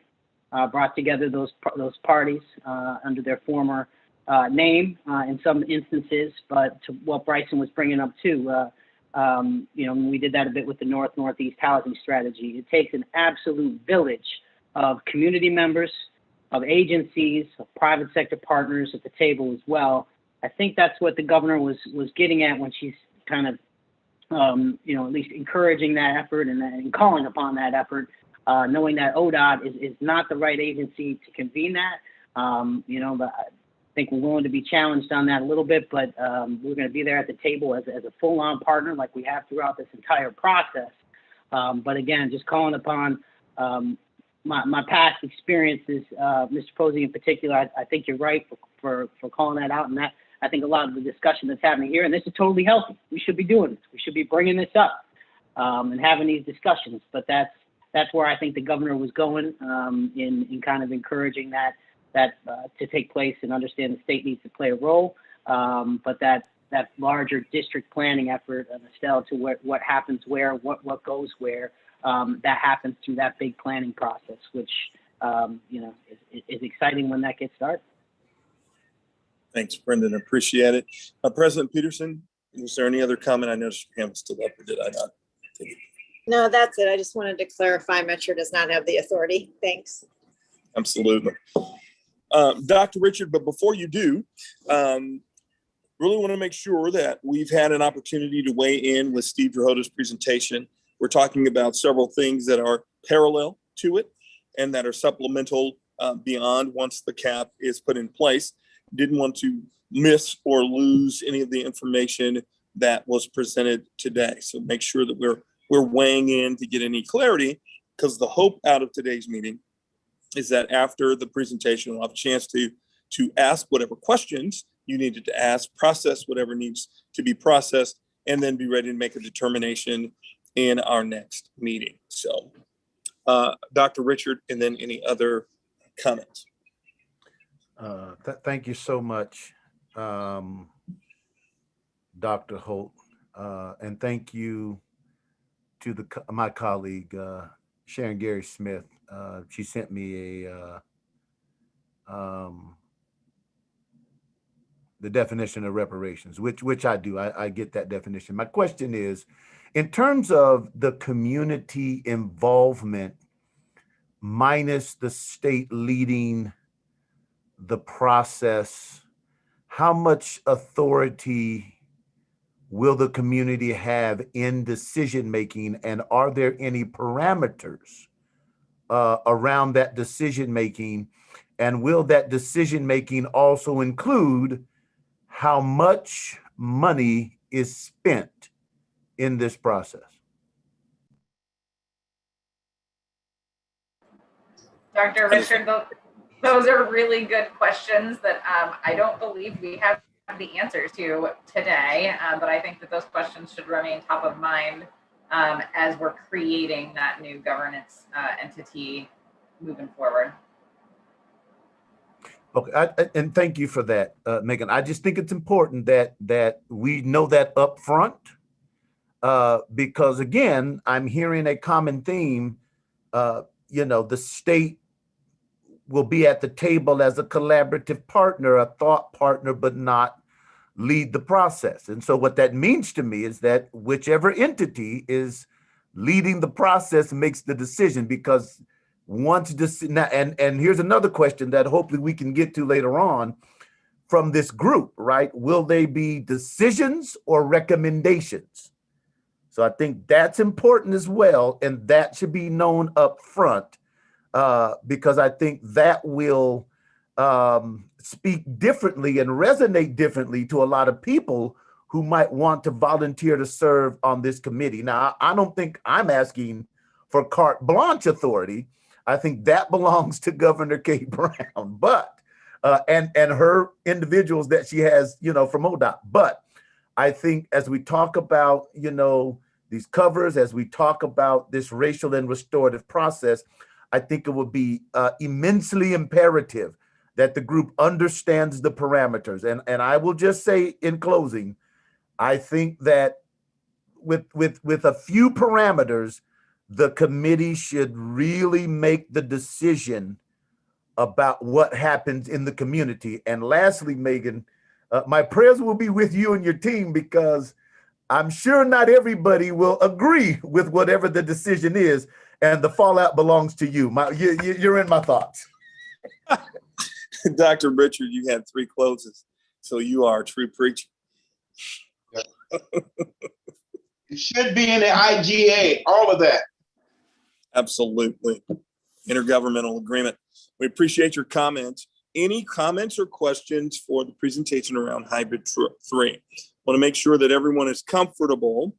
And if I wasn't clear before, and Megan, you feel free to weigh in, or Brendan, that the hope is out of this conversation, people will come to a place of being at ease to say thumbs up, thumbs down, as in each committee weighing in to lend their voice to Hybrid 3. So,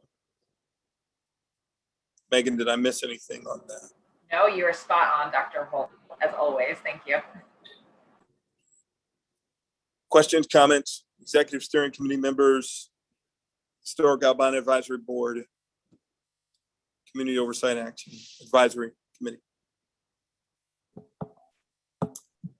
So I'm just going to say, I like the idea of the overall plan because I feel like since the very beginning, and in fairness to ODOT, it's been, we don't have the authority to do that, or we don't have the money to do that. And so it's been missing this sort of overarching piece that I feel like ODOT and this project fits within, but it's also limited and constrained by the authorities. So I think that is a really good idea. And, you know, I also agree that the city needs to be at the table, because otherwise we make it into a larger integrated aligned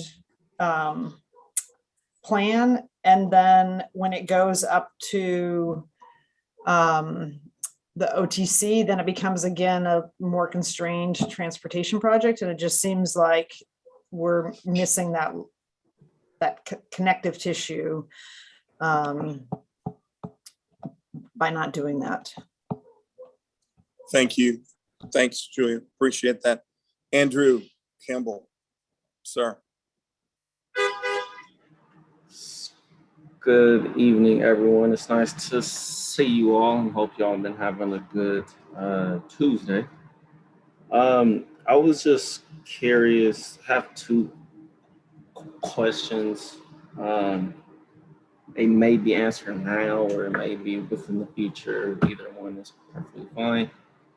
I was curious, like, with any future possible federal dollars that get towards this project, will there be like some limitations or restrictions on how those federal dollars could be spent? And then a second question is, since it seems like it's some agreement on like what the hybrid 3, what's the designing percentage like, since it's kind of made, like, I know in the past it was like 20% done of the designs because it was trying to make a conclusion on the option. So since the option is pretty much coming to that conclusion, where is the status of the designs in when they'll may be done as we finalize our collective decision of the hybrid 3. Appreciate Excellent it. questions. Megan? Yep, I could definitely take those. So Andrew, to your first question around the federal funding, I know that there are new programs under consideration being stood up. My experience with prior federal programs is there's always some sort of limitation around how those dollars can be used, but I could not speak to specifically what those will be moving forward. I am encouraged by some of the proposals that are coming forward. So I just wanted to be like honest with you there that of course there will be limitations around it, what they are to be known as we learn more. And then your second question around the design percentage. So what you saw in Steve's presentation is really reflective of a design concept, really closer to a 5% design level. So our next steps would be to, assuming that this is the design that the group would want to move forward with, if we were picking up from today, our next step would be to do some design refinements, really get into like intersection design details to bring us up to the 20% design to kind of match where the rest of the project is.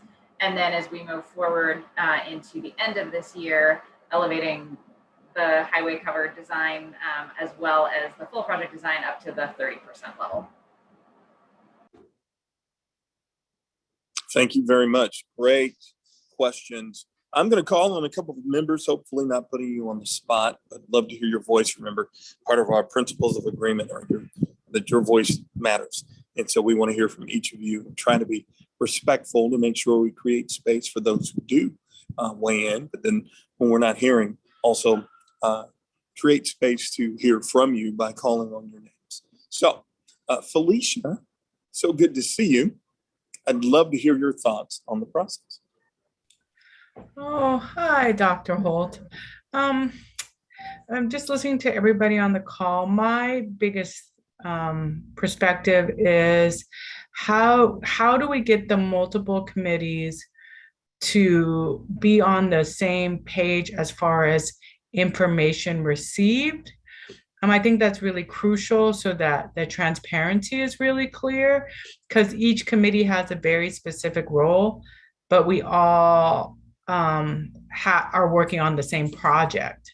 And so one of the things I was looking at is who is the main conduit between all three committees? Is it you? Is it Megan? Is it Janelle? Because I think that role is really crucial. And as Joe said earlier, if hybrid 3 is what we're going to do, like if the governor has made a decision, then we as all three committees need to know every ins and outs about hybrid 3.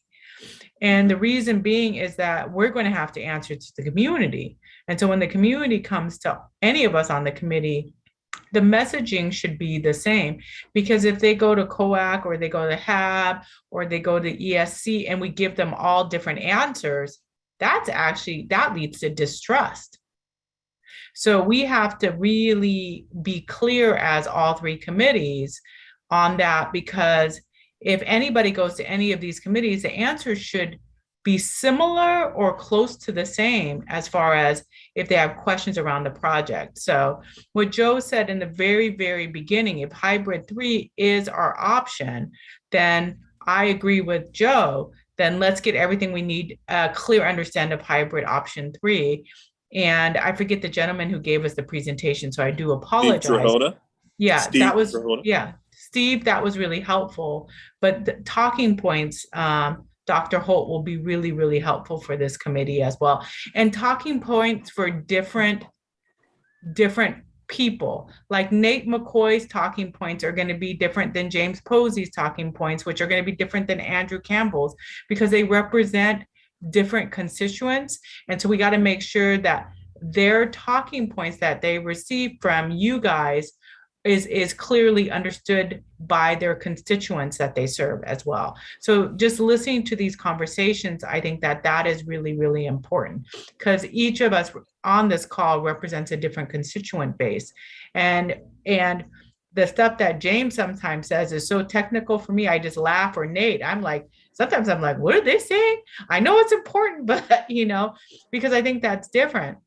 So just that clarity, I think, will be really, really helpful for this project. So those are my 2 cents. I appreciate it. And we wouldn't have wanted to miss that. So thank you, Felicia. I appreciate your voice there. Kristen Chair. Thank you, Dr. Holt. Thank you, Dr. Holt. And Felicia, I really appreciate your comments about the different tables sort of aligning their messaging points. There's been enough confusion surrounding this project from the beginning.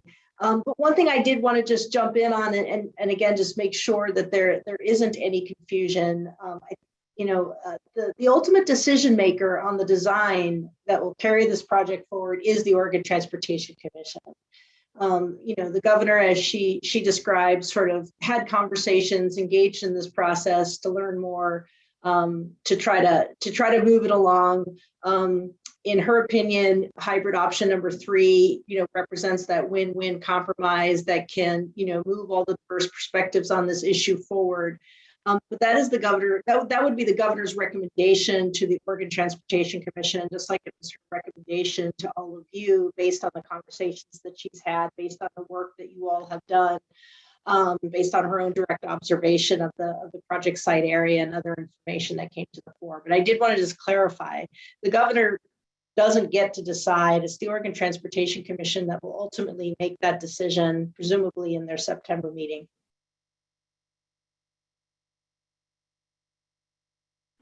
Thank you very much. Prior to going to you, Nate, if you hold your thought for just a moment, Mr. Modica would love to hear your thoughts and comments tonight. Well, good afternoon, everyone. Hey, really seems very clear to me that hybrid 3 is what's going to move us forward. And, quite frankly, I think there's a lot riding on getting this project done so that the next project can be done, which is the Columbia River crossing. Excuse me, Kevin, could you speak up just a little bit? Can you hear me now?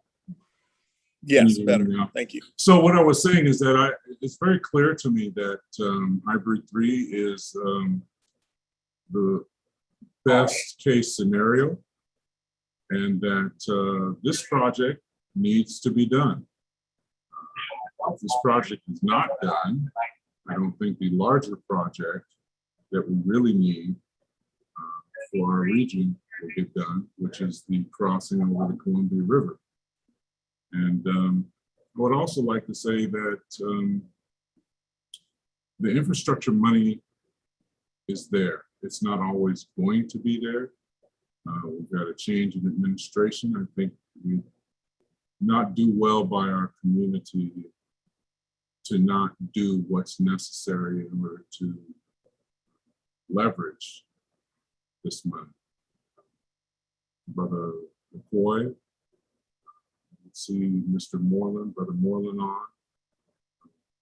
You see Brother Posey here. This is really about jobs for us, as well as a place of permanence, landscape. So I'm not baffled by any of it. I'm just curious and hopeful that as hybrid 3 becomes more transparent to us, that we don't end up circling our language for months and months and months and have to have another official step in to bring us to a level. We can get there ourselves. Thank you, sir. Appreciate your voice. Nate? I just was going to ask you, Steve, and maybe the committee, are we not tonight doing a cross comparison of hybrid 1 and hybrid 3 from a cost impact? Because I agree with Felicia that at least I know I've been privy to more conversation around the cost delta and the give and take between hybrid 1 and 3. And I want everybody to be clear, hybrid 1 is also a win-win. It's not just hybrid 3. Because we did not arrive on hybrid 1 and 3 originally. It was 5 options. So I just want to, hopefully put that pin in the space tonight that there's some starking differences between hybrid 1 and 3. And from the conversations I've been in, the money is not all there to support hybrid 3. So while we might hope and dream that we might get something that really fits a win-win, as one ESC member, I'm not so sure and sold on hybrid 3 as the option to move forward. I would love to see more cost comparison because I don't see that tonight. And, from my analysis, I saw 1 acre of difference off of the cap from hybrid 1 to hybrid 3. And so to me, 1 acre is not changing lives overnight and certainly not building wealth creation in one concentrated area. So I just, again, back to just providing more community information. It'd be good to understand that because we've been down this road before when money is not there and we have great plans, but not money to execute a plan. So I just wonder where we're left if we don't have the money. And from what I'm hearing, there's not a lot of money out here in the nation right now. So I'm just wondering, how do we pull that off? And Dr. Hope, can we see from ODOT, Megan or Brendan, just kind of a quick snapshot of cost impact? Because I know that I've seen those numbers. Yeah, Nate, we can follow up with all of the committees, yourself included here, on that information with kind of a summary sheet that identifies the cost, as well as the land acreage that you noted. And specifically, your request is comparing hybrid 1 and hybrid 3, correct? And understanding that? Okay, yep, we can follow up with the committees with that information. Okay, thank you, Megan. Thank you, Nate. Couple of voices we haven't heard from. Again, not to put you on the spot, but I'd love to hear from Srinivasa.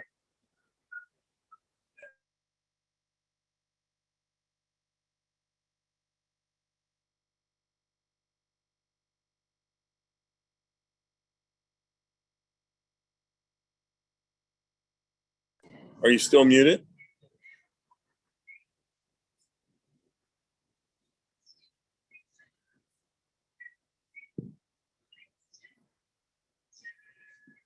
Okay, well, we'll come back. What about Leslie Goodlow? Goodlow, thoughts or comments? Well, hello, everyone.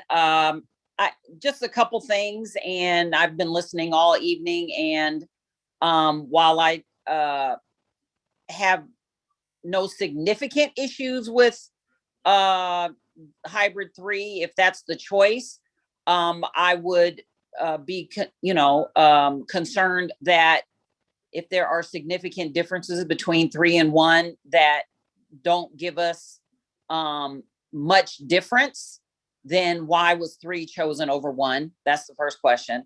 The second thing is, and I don't want to be disagreeable with any of my esteemed colleagues on the committee, but tomorrow, if our kids and our grandkids can't be taken care of if we don't take care of them now.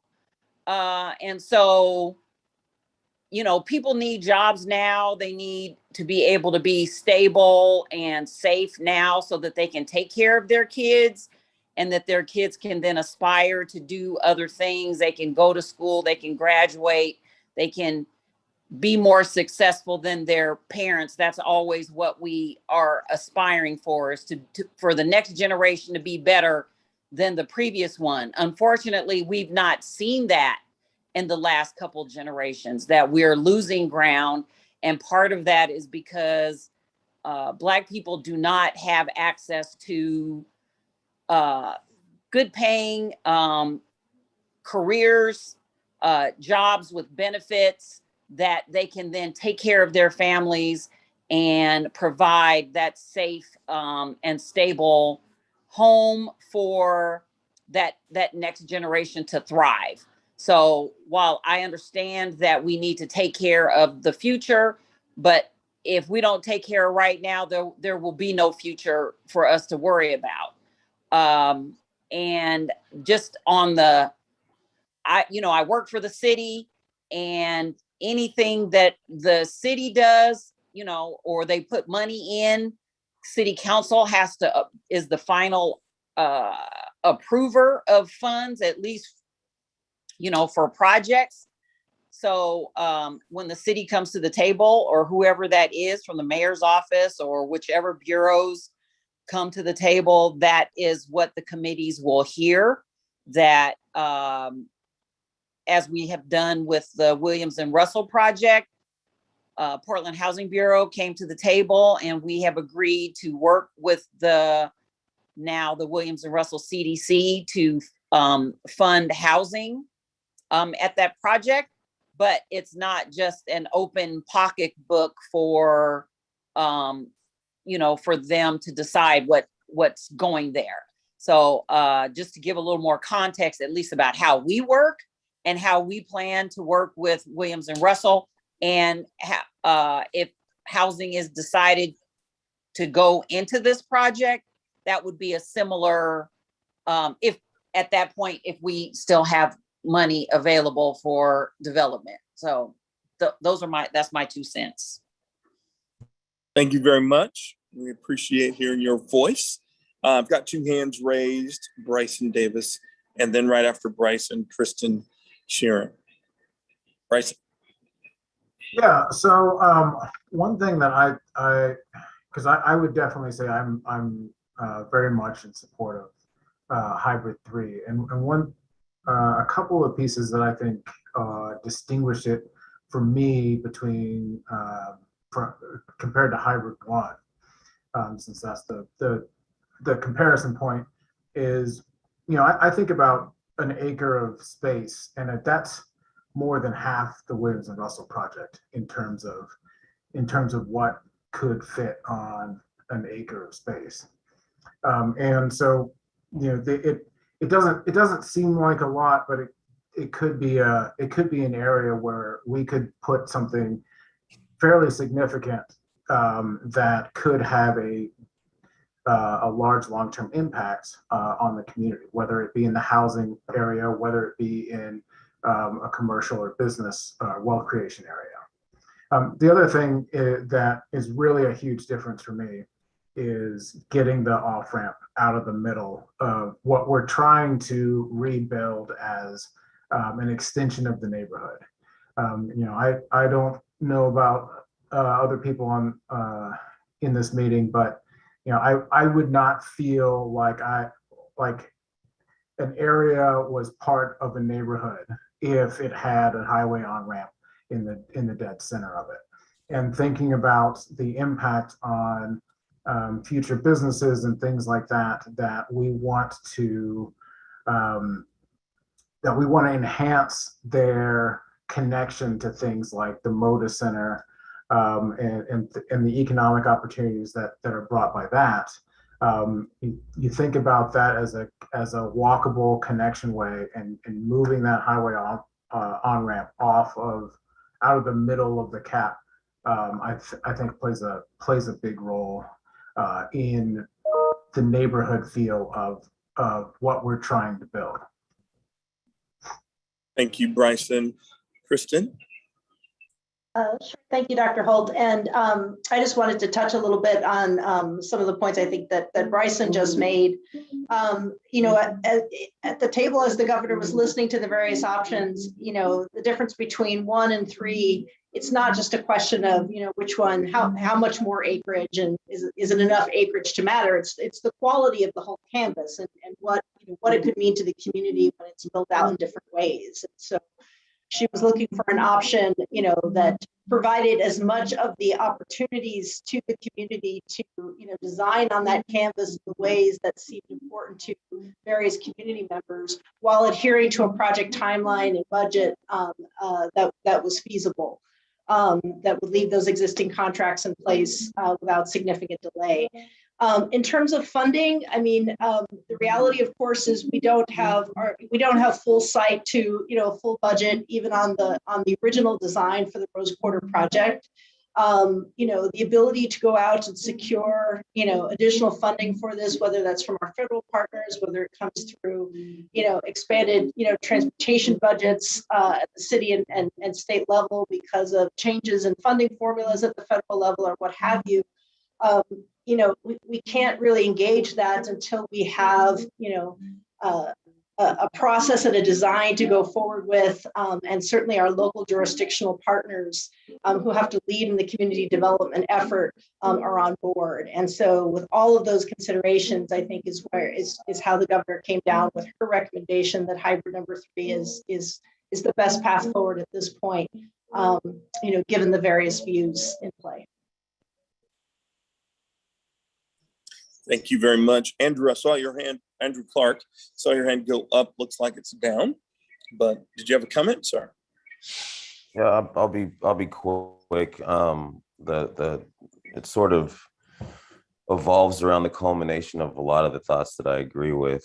Ultimately, this is a long process, and some of us will be here and some of us won't, but it definitely is something that we got to think about for our future. And whether it's option 1 or 3, I would like to kind of see an analysis of what the economics look like from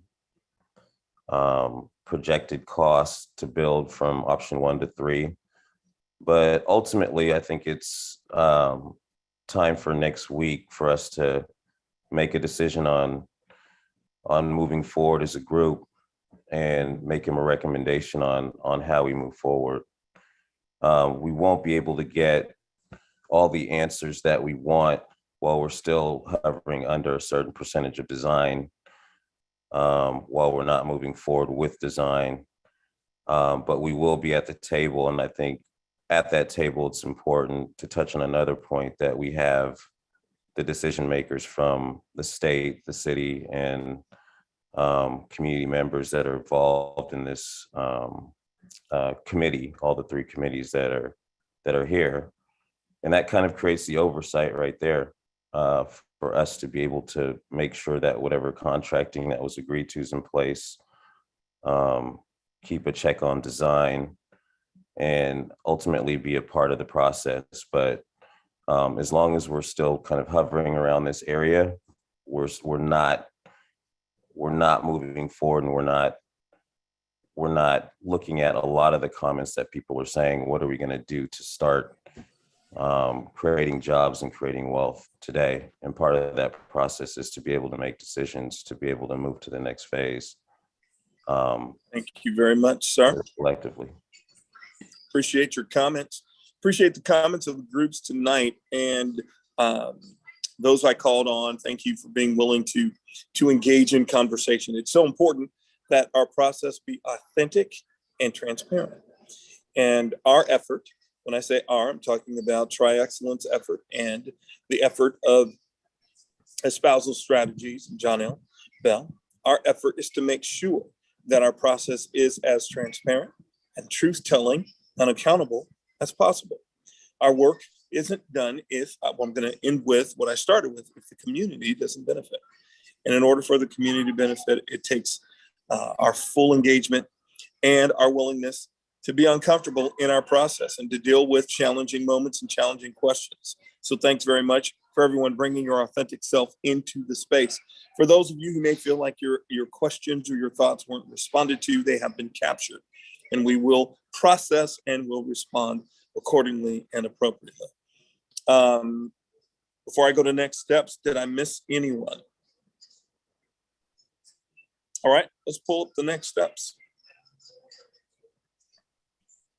Let me go over the meeting date reminders. Today was our joint committee meeting, number 1. In 2 weeks, we will convene again for meeting number 2, 2 weeks from today. And we will continue our conversation and discussion. You will have the information you've asked for pertaining to the ability to move forward, make decisions, make determinations. Our hope is, as much as possible, to have consensus. Now, consensus doesn't mean 100% agreement. It means that there's enough agreement to go forward in what is supported or decided upon. And I'll reference a couple of statements that were in the chat. And one of those is that while we represent unique communities, hopefully our collective voice comes into a space where we represent the total community. That's the goal. People and the benefit of the people who are going to be impacted by the decision. And then we're projecting the 31st of August for committee meeting number 3. And so Executive Steering Committee, the 4th Tuesday's meeting will be canceled in light of this schedule. There will be no 4th Monday's meeting will be canceled in light of this schedule in order to adapt to it. Next slide, please. These are the things that continue to be thought through and considered. Those things that were highlighted tonight will be added into future discussions and decisions. Directional local street solutions, feedback mainline shoulder width, directional south boundary alignment design, feedback on early work packages, the shape of the project and the shape of performance measures, 30% package, and then highway governance considerations. For the background, plus the items that were requested tonight. So as you can see, there's a lot of work to do and much in forward considerations. Our next slide. Thank you so much for your time tonight. Thanks for your energy and your willingness to give some of your Tuesday to this work. It is vital. It is significant. It is important. Lastly, I will leave us with this. We talked about this being a transparent process and holding each other accountable, as well as ODOT in the process accountable. And I would suggest all partners who come into this space, there's a level of accountability. And here's the accountability. It's the accountability to truth. We have to tell the truth. We need to be people committed to truth. Truth in our integrity, truth in the information that is shared, truth in the decisions that are come to. So I appreciate your effort, appreciate your energy. Thanks for your time. Let's be truth tellers. Stay safe, everybody. Have a good night.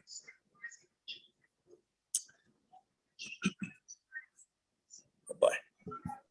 Bye, everybody. Thank you, Dr. Holt. Have a good night, everybody. You too, Felicia. Appreciate you.